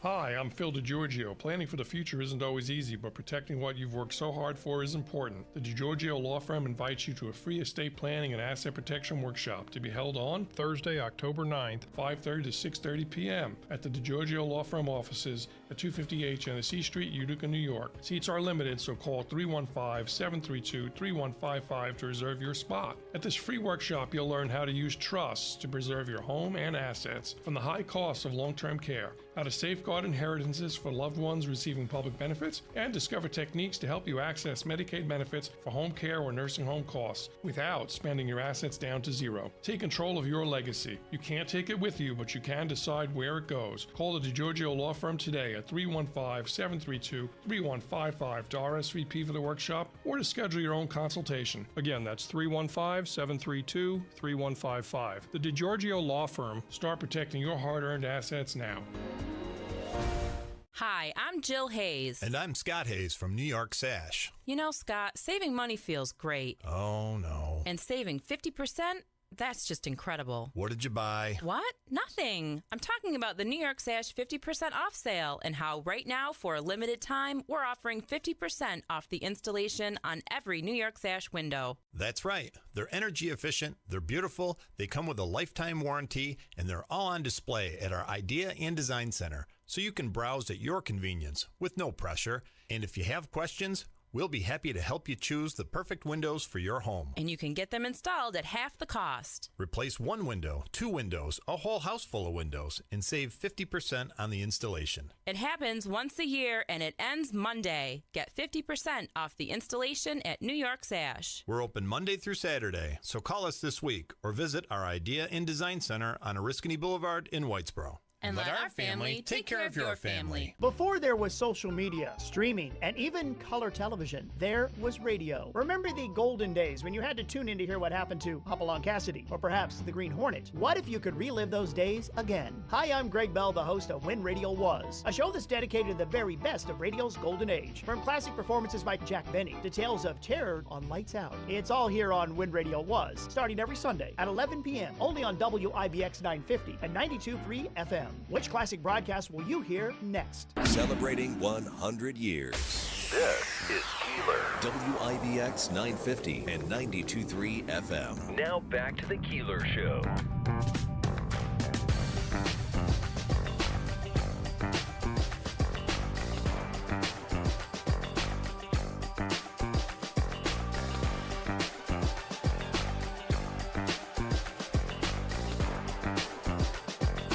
Here she comes down, saying morning, morning. Yeah. This is an interesting remix. It's a remix. It's a remix of it. Paul Anka wrote it, and it's really good. It's really, really good. He's on a Paul Anka fix today. I loved that show. You want to put your head on my shoulder? He did that song and had women putting their heads on his shoulder as he sang it. Did he What really? a great way to meet young women, you know? Yeah, Did he look that's for right. Diana too, or no? He did that. He opened with that song. Okay. And I think he said, when he opened with the song, he said, and he cut it short, and he's like, God, I'm glad I got that song out of the way. That was his very first song. And you can imagine, like the Beatles and like everybody else, you do these songs over and over and over again. It kind of gets, you're sick of doing them. Did he close with My Way? I think that was the close, yeah. And he did a parody of My Way. So he included Darlene in it. He included Steve Wynn and his wife. He included Ray Hallbretter, and it was kind of like the same thing that we do. Sometimes as he's singing it live, sometimes it's hard, and he had to catch up on the words and stuff. It was a real thing. I thought it was pretty cool. But then he did the real song and wrote that song for Frank Sinatra. Wrote it for Sinatra. Yeah. Sounds like a great event. Yeah, it was good. Wish I could have been there. I was down south in North Carolina. We came down the elevator with some Foreigner fans on Sunday morning, and it looked like they partied all night long. And I have to say, by the time we got done with that whole event, and I don't think we returned because we ended up staying out there because you don't want to drive if you've had a few cocktails. I don't think we got in until now. I know you can handle this, Joe. You can handle it. I'm not sure I can handle too many 3 a.m. nights. It was a long night because then Gridley Page was at with the gig and they played till 2. So yeah, these last few weekends have been a little interesting for me. I was in the Midwest you've been one all weekend over. and then in Yeah. the South and another. Let's talk about there's just a lot going It's on. gonna sound like TLC. I thought we said let's talk about Let's talk about you have shortest song. You talked about the longest song earlier, right? Or a short song well, with the a nap to longest, a I cello. think Inagata de Vida may be one of the longest, and one of those. American Pie was always long, American right? For you? Pie, but when they released it, they only released they released the pop release was the 45, and it was flip side. Now I didn't realize So a lot of times radio stations will only play the one side. I didn't realize the Funicello connection with Paul Anka. That was I didn't kind of realize that interesting. either. I I heard didn't you on know the that. way in this Yeah. morning. The shortest song, I think, one of the shortest songs were Bookends. Remember that by Simon and Garfunkel? Yes. I think it's like 32 seconds. Is it that short? Yeah. Yeah, and you may have a few of those where they're like preludes to another song, but yeah, that's a short one. That would be a good trivia question. And Green Days. It's close too. I just quickly Googled what is the shortest pop song. And this is an AI overview, so I'm not sold 100% that it's correct, but it says the shortest song to top the Billboard Hot 100 is "Stay" by Maurice Williams and the Zodiacs at 1 minute and 36 seconds. And didn't you say the song you're talking about was 138? Well, yes, but the Annette Funicello song did not top the Billboard. It hit the top 40. It did not get much higher than like 37 or something like that. But to top the charts, yeah, just imagine how many songs you could play an hour when your average song was a minute 30 to 2 minutes long. Yeah. Or maybe 2:30 was long at the time. And now the songs are much longer today. So if we were playing records, you could actually take a trip to the bathroom while you were doing your DJ stuff. And it's a great testament to the area. You talk about Annette Funicello. We inducted her posthumously into the Woman of Distinction of the State of New York as a person from Utica. I mean, you look at the names like Steve Wynn, who was here over the weekend, and then Dick Clark. I mean, you had some really with the ties here, and Joe Bonamassa. Yes, Joey Bonamassa. Homegrown. There are many athletes as well. There's we're certainly rich in a lot of that. So pretty cool. You want to add to it? You're good. All right, let's start with where we are as a country right now. This seems to be one of the lowest points in modern history, I would say. Yeah, I would think so too. And when you look at from a historical perspective, maybe the last time you saw this type of upheaval in modern times in the 20th century was 1968. If you read the books of the assassinations of Martin Luther King Jr., Bobby Kennedy, and you look at the war in Vietnam, all that. The country was really divided. But it was then mainly on issues. Yeah. The concern I have right now is that we're vilifying people personally. Yeah. There's this immense not only dislike but almost animosity, the animus that exists right now. And I think that's so unfortunate right now, where you can disagree, you can dislike, but you don't have to get out there and truly hate somebody that you want to see harm.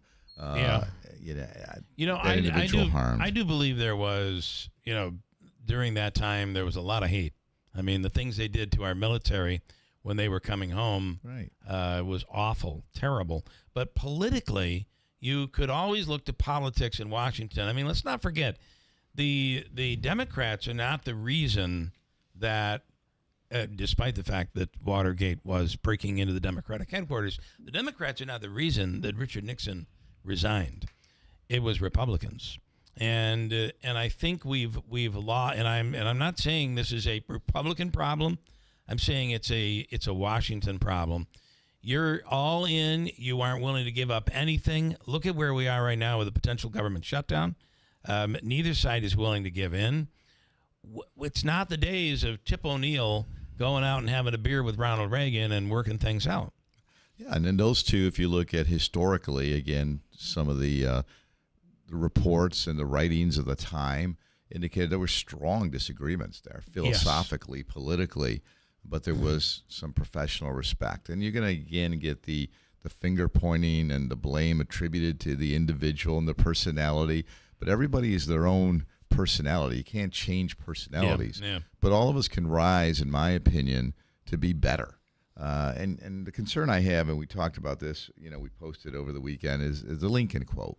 A house divided against itself cannot stand. And the concern that I have in modern times, today in the 21st century, is this, that we are really ready and willing to applaud harm when someone is murdered or assassinated or an attempted assassination, and people are there applauding and saying, wow, this is... I didn't see anybody in this Charlie Kirk thing. I didn't see anybody applauding. However, Bill, it was rampant on social media. Yeah, it was disgusting. Well, there's a number of people who have been fired because of it. Yeah, there have been people that have been fired for saying nothing. And when you look at the things that they said, they should not have been fired, and probably will win their case going forward if they decide to sue. But I want to go back to the. I think in some of those cases, though, when you talk about, it depends on where you are in your profession, right? If you're an educator and you're like trying to teach young students, and if you're going to get in there and give an opinion, which is something, as Jeff just indicated,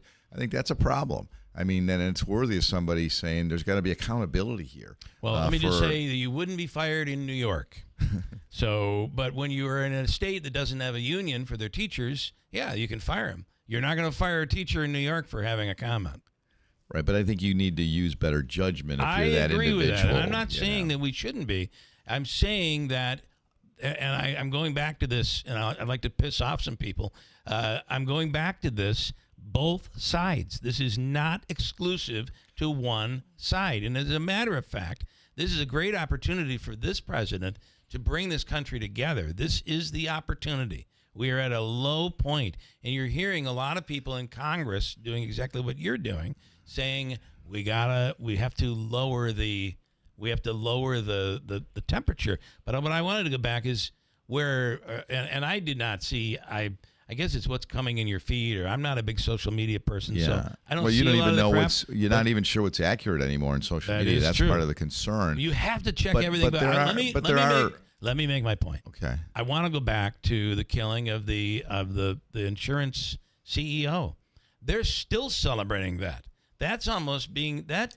There's a younger demo that thinks that was like a Robin Hood moment in this country. Exactly, and I think the issue there is he's not seen as an assassin; he's seen as an avenger, and that's a problem. And that is a problem, I right? agree. I agree. Because then they talk about what is happening in the world relative to insurance companies and the impact they're having on people's lives when family members are lost because of denial, and so we really got to take we got to get introspective here and reflective, and to determine those things need to be changed because they're wrong. Yeah. But you're not going to solve them by taking someone out. I certainly there is zero room for violence, right? We can all agree on that. There shouldn't be any things that have happened. Sadly, there probably will be more. I mean, I don't think we're going to solve this problem, but it shouldn't happen. But it also does. It's a complex problem, but at the very least, wouldn't it be nice if our government could actually operate and get stuff done with both sides coming to some sort of I'm going to give up a little, you give up a little, and we accomplish something. But we also have to look at this from a societal perspective right now, and there's something amiss here where there's a desensitization, in my opinion, right now. Some of these things that are happening, we're beginning to see all too often, like school shootings, things of that nature. And we've got to do two things here. Number one, in my opinion, you have to address the issue and try to deal with that somehow. And number two, you've got to put us in a position to prevent some of these things from happening, like by using resources that are necessary until you can solve the other psychological, societal issue that is confronting individuals right now. And I think that is the issue. Look at this. Take a look right now. I think 9 out of 10 times, I think we've become more recorders than interveners. When you see a fight or an accident right now, the first thing people do is grab the cell phone and start recording. Instead of, we had an accident the other day on Genesee Street. Luckily, nobody was hurt. But I'm looking out the window because you hear the noise. And then everybody's taping and everybody's got their phones out. But there were a few people, state employees, who went out there and tried to direct traffic to make sure that people were okay. And I mean, I just don't know what's happened and why we've gone to. Tell me I'm wrong, and maybe I am, but I think we are to the point where the only choice choice number one, this isn't the problem of, we're talking about kids shooting kids, people going in shooting up schools, looking at, we've had cases where a reporter is doing a hit on TV and somebody shoots and kills the reporter. School shootings, the assassination attempts on Trump, this assassination of Charlie Kirk, the stuff that happened to Pelosi's. The list goes on and on. We are really in a position of, I don't know how we're going to, it's almost like a copycat event. It's almost as if no one, and you're right, we're desensitized. But Joe, I think we're at a place where solution number one, or maybe it's not a solution, first thing you have to do is beef up our soft targets. Those, whether it be a concert, whether it be a political office, whether any events, schools, you got to protect first. Absolutely. Because we're not going to solve the mental health or whatever this problem is. That's not going to be solved overnight. So in the meantime, you got to make sure you're protecting the people that could be soft targets. Absolutely. I mean, look at what we do in even local events like the Boilermaker and everything, the things that have to be done in 2025 that never were done in, say, 1995. The world has changed, but we need to try to recognize issues, address them, and put plans of action in place. And a lot of it can be speech and philosophic differences, but I just can't understand from my perspective, the intensity of the animus right now. Right. That's what concerns me the most. Yeah. Is disagree and passionately disagree, but to the point where, and there were people celebrating this tragic death of Charlie Kirk, and that is wrong. And when you look at people, it's not free speech. Definitely, we have to protect and preserve the First Amendment always. But when you look at some of the things that you indicated, people in positions that should know better and are using this to celebrate to a certain extent, it's wrong. It's morally reprehensible, in my opinion, and that's got to end too, regardless of what you feel in your heart. But as a political science major, that's what you were, right? Correct. And a tenured leader for this community. We must not allow a moment like this to erode our free speech. Free speech is let me just finish. Free speech can be very ugly. And we're a nation that has stood up for free speech. In fact, we protected them to one example. Let me finish. In fact, we protect the most hateful things that have been said about black people. We protect the KKK. They have the right to have their hate.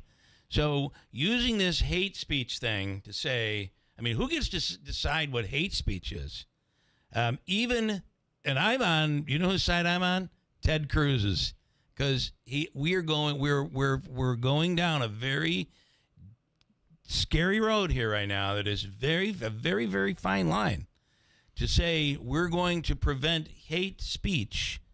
What is hate speech? Well, that's a good point. Was this Pam Bondi who came out and said this? Except in this regard, I think, right? Free speech must be protected and preserved at all costs, but you don't get the right to yell fire in a theater either. You don't. So you don't get to go on a program and say that man should be killed, and then somebody goes out and does that. You know what I'm saying? Now you can say that man is no good, and the issues that you're talking about, like the Jimmy Kimmel stuff.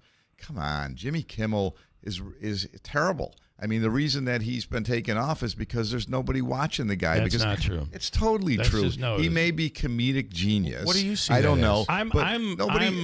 Bill, who puts on TV at night to listen to political commentary on an entertainment show? Okay, come on, give me a break. Go back to Johnny Carson. I'm not saying you can't make political jokes. Go after somebody. I haven't read. I got to tell you, Joe, for a political science major, I'm just going to say this. I don't know where you read Johnny Carson mentioned in the Bill of Rights, because that is not what a company has the right. Certainly, a company has the right. Right, but he's not funny. It's got nothing to do with that. Who are you to say he's not funny? I'm not saying. Is that an entertainment show? Is it an entertainment show or a commentary show at 11:30 at night? What is it? What's it registered as? Well, why don't we pass a law that says entertainment? Why don't we pass a law, Joe? Let's pass a law that says the show has to be funny according to Joe Griffo. Are you freaking kidding me? News Nation, then, okay? Go on News Nation. Are you kidding me? Go on CNN, and then you can watch political commentary. This is great. But if you're going to watch you want to watch a football game, or do you want to hear the commentators on game day talking about politics? I don't know. I was watching football yesterday, and they're all wearing 70s mustaches. They were all playing games. What you're talking about Corso back. is raw meat for a certain demographic of people. The reality is, because you are all saying that he's being fired because of what he said. He's not being fired. It's How do you know what I said? I never said that. Yeah, what is your Jeff take on told me that? you said it. Well, I can't. I didn't say that. I can't get my take in because Joe interrupts me every time. Listen, here's my take. He was fine. There was a comment made by the FCC chair that said they're going after TV stations and for hate speech. And he did. He repeated exactly what you said. Jimmy Kimmel's not funny. Who are we to say? I don't watch Jimmy Kimmel. I don't know that. All I can tell you is there's an audience for it, and Disney lived with it for quite some time and made a lot of money off it.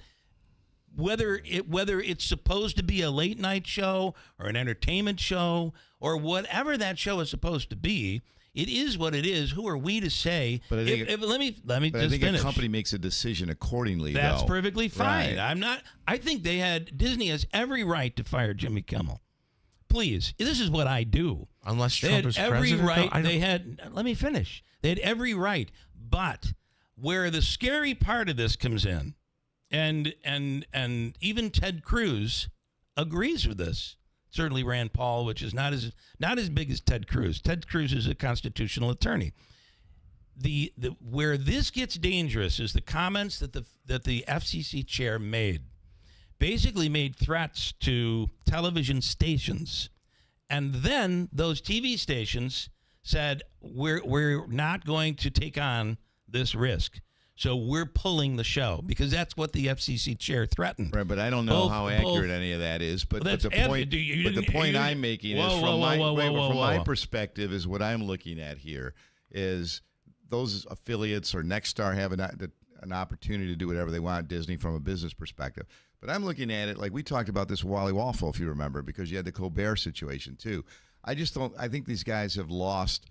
If you're on TV, like we talked about game day on Saturday for college sports, you want to hear them talking about college football and things taking place in those stadiums. You don't want to hear them bring in political candidates or constantly just being. Then don't watch it. Well, you're right. Turn the channel, Joe. You're right. Yeah, well, that's what I do. I mean, you're right. That's what you should do. But I also believe those companies have a right to say, you're just not doing what we expect you to do. They absolutely do. No one's saying they don't. I didn't say that. Right. I was fired. I've been fired several times. I was fired because a radio station owner said I should not use certain words like condom in 1992. Apparently, that was a big deal. George Carlin then. Everybody ran with it was a free speech issue. And I completely just shut my mouth and let it go. But I knew it wasn't a free speech issue. It wasn't. It was a company that decided they didn't want me to say something, and if I said it, they were going to fire me. I said it. They fired would me. You agree They had with every this? right Would to you fire agree? And I agree. Me and him. You could. The issue of having an opportunity on your show to say whatever you want, as long as you're not encouraging someone to kill somebody. You can say anything disgusting, as you indicated, and I don't think that's a problem in the regard that it's reprehensible, but I don't think it's a problem because you're protecting free speech. But if you're in, you can't say anything. You can't say anything you want on radio because it is regulated by the government. We are regulated, and by only the network FCC. TV, right? I mean, cable TV, you there's much more of a leash. You can say curse words. And I guess the point I'm making though is. You're an information program, but you're entertaining in the morning too, right? You have a listening audience here. You have to make ratings and things of that nature. So if you kind of don't become that and you want to be something else, I'm not saying you can't go open up a podcast or a political show. But when you're billing yourself as an entertainment show and you want to know why people aren't watching you when all you do is politics. Well, that's a wonderful opinion, but it's meaningless. It's just meaningless in this story. How's it meaningless? Because because it doesn't. But that's why the company makes a story. decision too. That gives them an opportunity to say, "First of all, chance to get rid of something that's not doing anything anymore." First of all, is that why they? Is it money? Is it because what we do know is that in terms of TV money, there has been a lot of.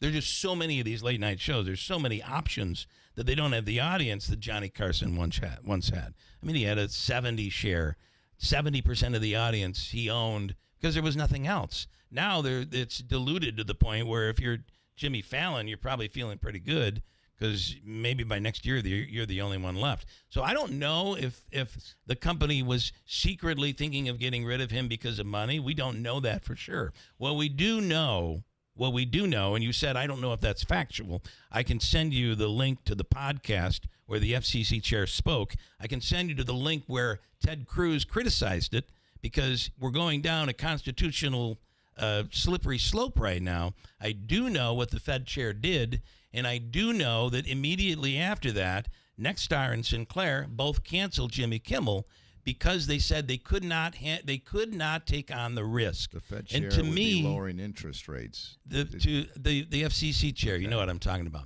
But to me, that is pretty dangerous. If all of a sudden the FCC chair said, that's not the end, we're going after more, because we don't like what they're saying politically, that's scary. That's something that every politician, Republicans and Democrats, and everybody in between should be standing up and saying what Ted Cruz is saying.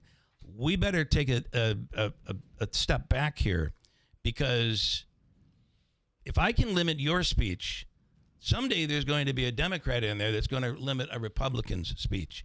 And this, quote, hate speech term is being used very, very loosely, and I would be very careful, especially coming from a country that's allowed some very terrible speech that's covered under the First Amendment.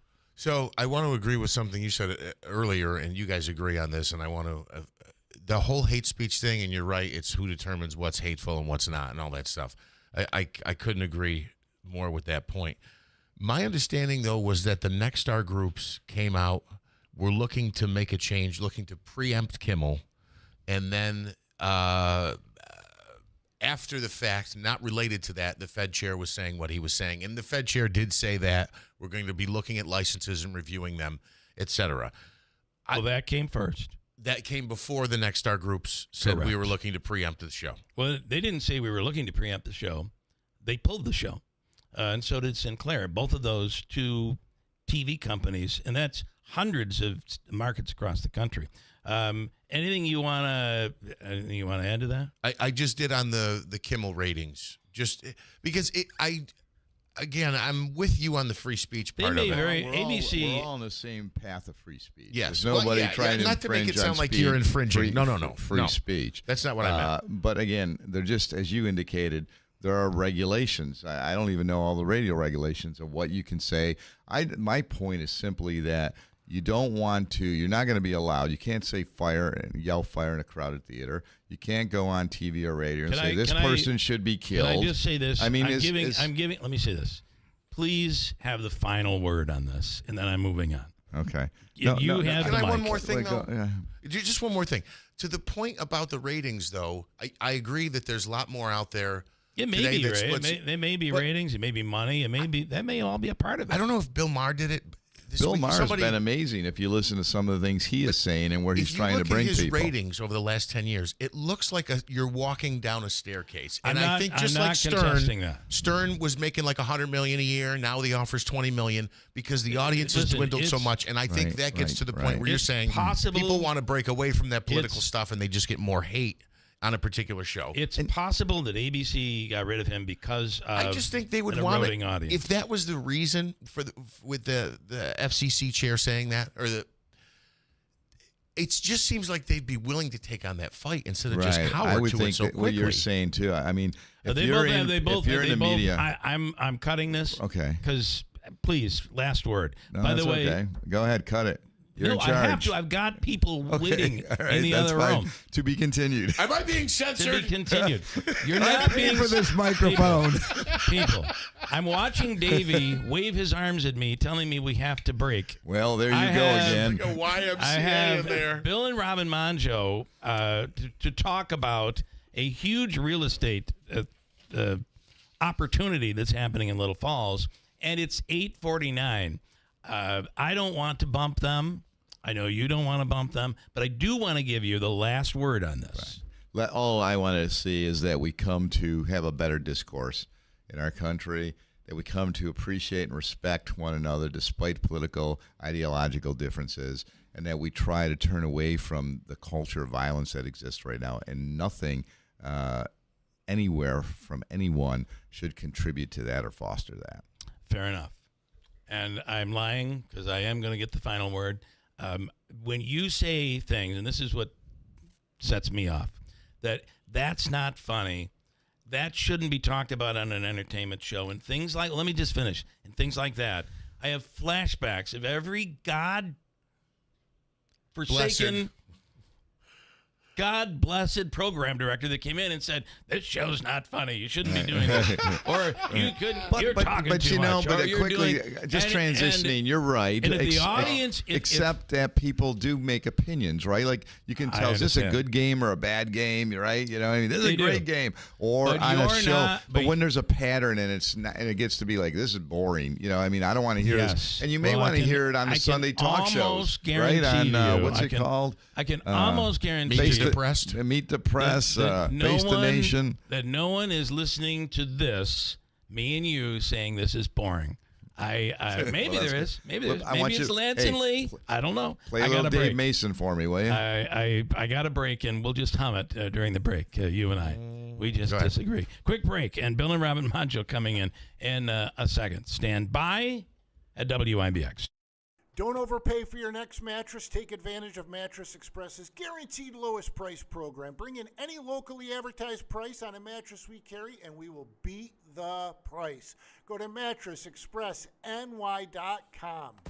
BME Company Business Machines and Equipment has been delivering office solutions for businesses in upstate New York for over 30 years. Their success comes from finding the right document management strategies and software solutions for streamlining workflows. Simply put, BME provides fast, reliable service at the best value to keep your business running smoothly. Through BME's strategic partnership with Hummel's Office Plus, they distribute supplies for just about every machine in your office at a great price. BME welcomes the opportunity to serve your business, selling, leasing, and service in Canon and Kyocera devices, as well as FP mailing solutions. An important part of BME's culture is supporting the communities they're fortunate to work in, and BME recognizes that support is one reason for their success. The future of business in BME's area is encouraging, and the company is grateful to be a part of that growth. Call BME Company at 315-574-8200 or visit BMEcompany.com. BME Company Office Solutions. Made simple. When you're hiring, have you ever felt like you're missing out on meeting truly great candidates for your roles? It seems impossible to find them, but they have to be out there somewhere, right? Well, they're not hard to find when you know where to go, and that place is ZipRecruiter. And right now, you can try ZipRecruiter for free at ZipRecruiter.com/radio. ZipRecruiter helps 10 million people with their job search every day. And because these people are actively looking for jobs just like yours, it's easy to find the right person right away. In fact, 4 out of 5 employers who post on ZipRecruiter get a quality candidate within the first day. But if you're not using ZipRecruiter, you're missing out. So see what it's like when the impossible is easy. When you go to ZipRecruiter.com/radio right now to try ZipRecruiter for free. Once again, that's ZipRecruiter.com/radio. ZipRecruiter.com/radio. Never miss out on great candidates with ZipRecruiter. Upgrade your comfort this winter. Add Smart Heat Pump heating and cooling to your home. Call City Suburban today, 315-853-3899, or go online to citysuburban.com. That's citysuburban.com. Whitesboro Central School District is looking for bus drivers to join their team now. Whitesboro is a leading school system in Central New York with 7 schools, 3,100 students, and a 92% graduation rate. You can help drive our students' success. When you drive for Whitesboro, you get pay that's based on your experience, great benefits, a flexible schedule, and summers off. Call Andy at 315-768-9740 or stop by the garage, 20 Wood Road, Whitesboro.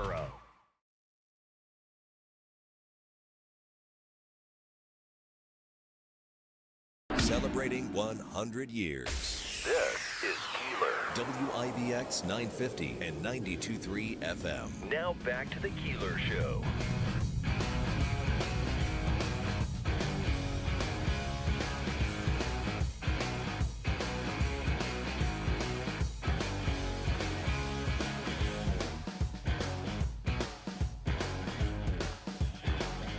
I'm sorry to Tom. I don't know. Tom wanted to come on, and I couldn't get to him, and Lucia as well.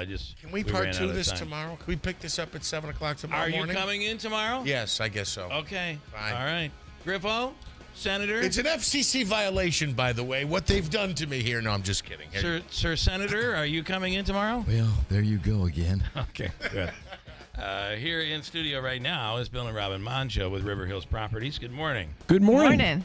So I have a measly 5 minutes to get in here. Say hello to the Senator. Hi, Senator. Good morning. Bill and Robin, how are you? You did it. Great conversation. Thank Great you. conversation. You did a great job. A little fiery. Hold back the tsunami over here to our immediate stage left. Yes, that is me. Okay. You had a couple of large properties. Number one that is up right now, and one that is sold. I wanted to talk about that, and then we're going to fast forward into the housing issue, Joe. Yes. That is really a big deal in this community. So let's start with Masonic. So, in Little Falls? Yeah, so we've got a couple of large properties that we've been working with a trust on selling in Little Falls. The first being is Overlook Mansion. A lot of people are very familiar with that. It was a high-end restaurant. Then it went into disrepair. Then it was owned by a couple of different people. But yes, that has just got under contract, and we're excited because, look, at the end of the day, you don't have a choice on who buys properties, right? Yeah. But there's always, with these small towns and villages, I mean, you want someone to do the right thing, right? Which is my first question, the Yeah. big question. What is it going to be, a restaurant? Is it going to be a residence? So I can't reveal that, Okay. but I can say that the people that have purchased the Overlook have great plans, and we feel just freaking fabulous about it. I love it. Hold on, Joe. Can you move down like 3 feet down? Sure. Keep going. Keep coming in.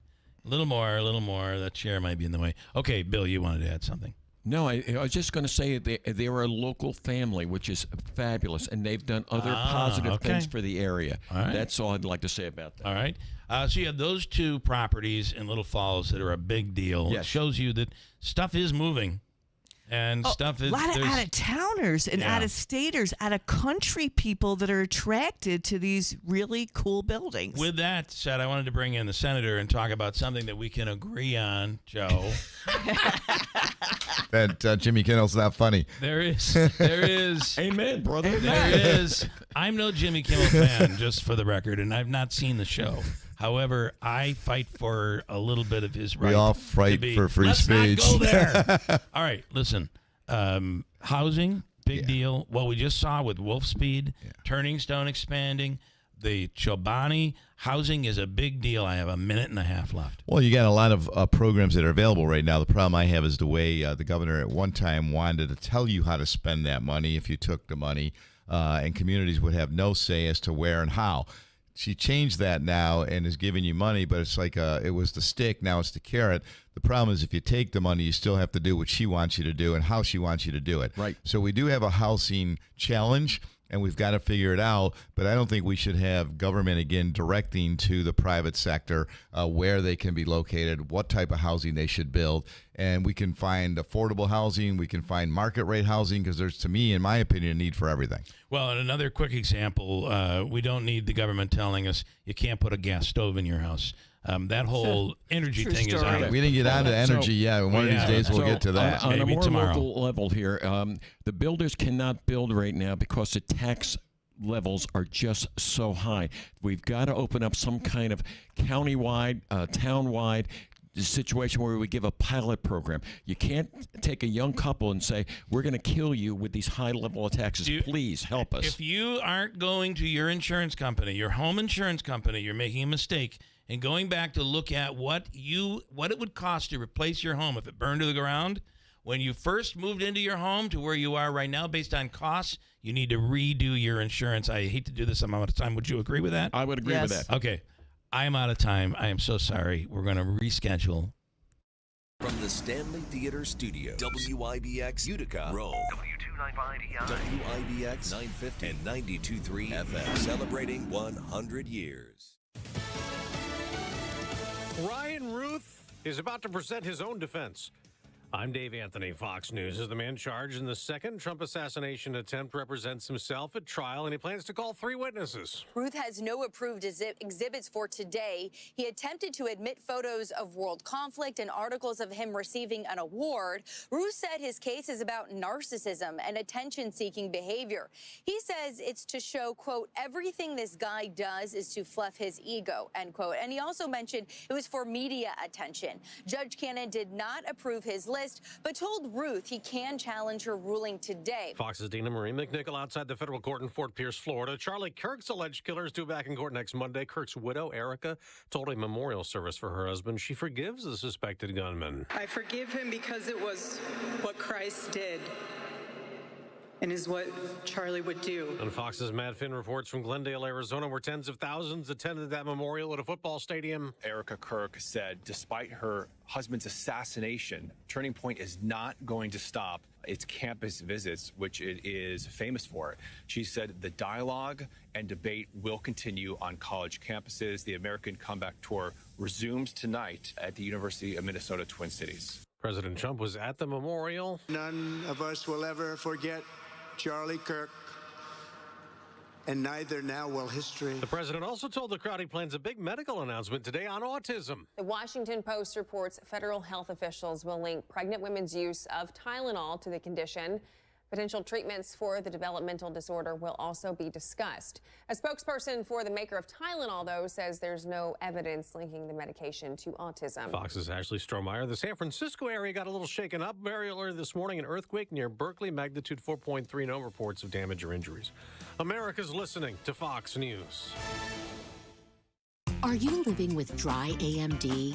If so, you could be on the road to geographic atrophy, or GA, a condition that leads to retinal cell death and permanent vision loss. But with Izervay, you can slow it down and get it going slower. Izervay slows GA progression by targeting a key source of retinal cell death, which may help preserve your vision longer. Izervay, or Avastin Capted Pagel, is a prescription eye injection used to treat GA. Don't take it if you have an infection or active swelling in or around your eye. Izervay can cause eye infection, retinal detachment, or increased risk of wet AMD. Izervay may temporarily increase eye pressure. Your vision may be impaired after an eye injection or exam. Don't delay. Ask your doctor about Izervay today. Izervay gets GA going slower. Visit Izervay.com. That's IZERVAY.com. Paid for by Astellas Pharma.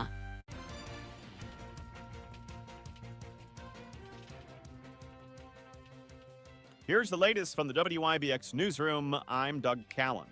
A third person has now been arrested in the animal cruelty case in Edmiston.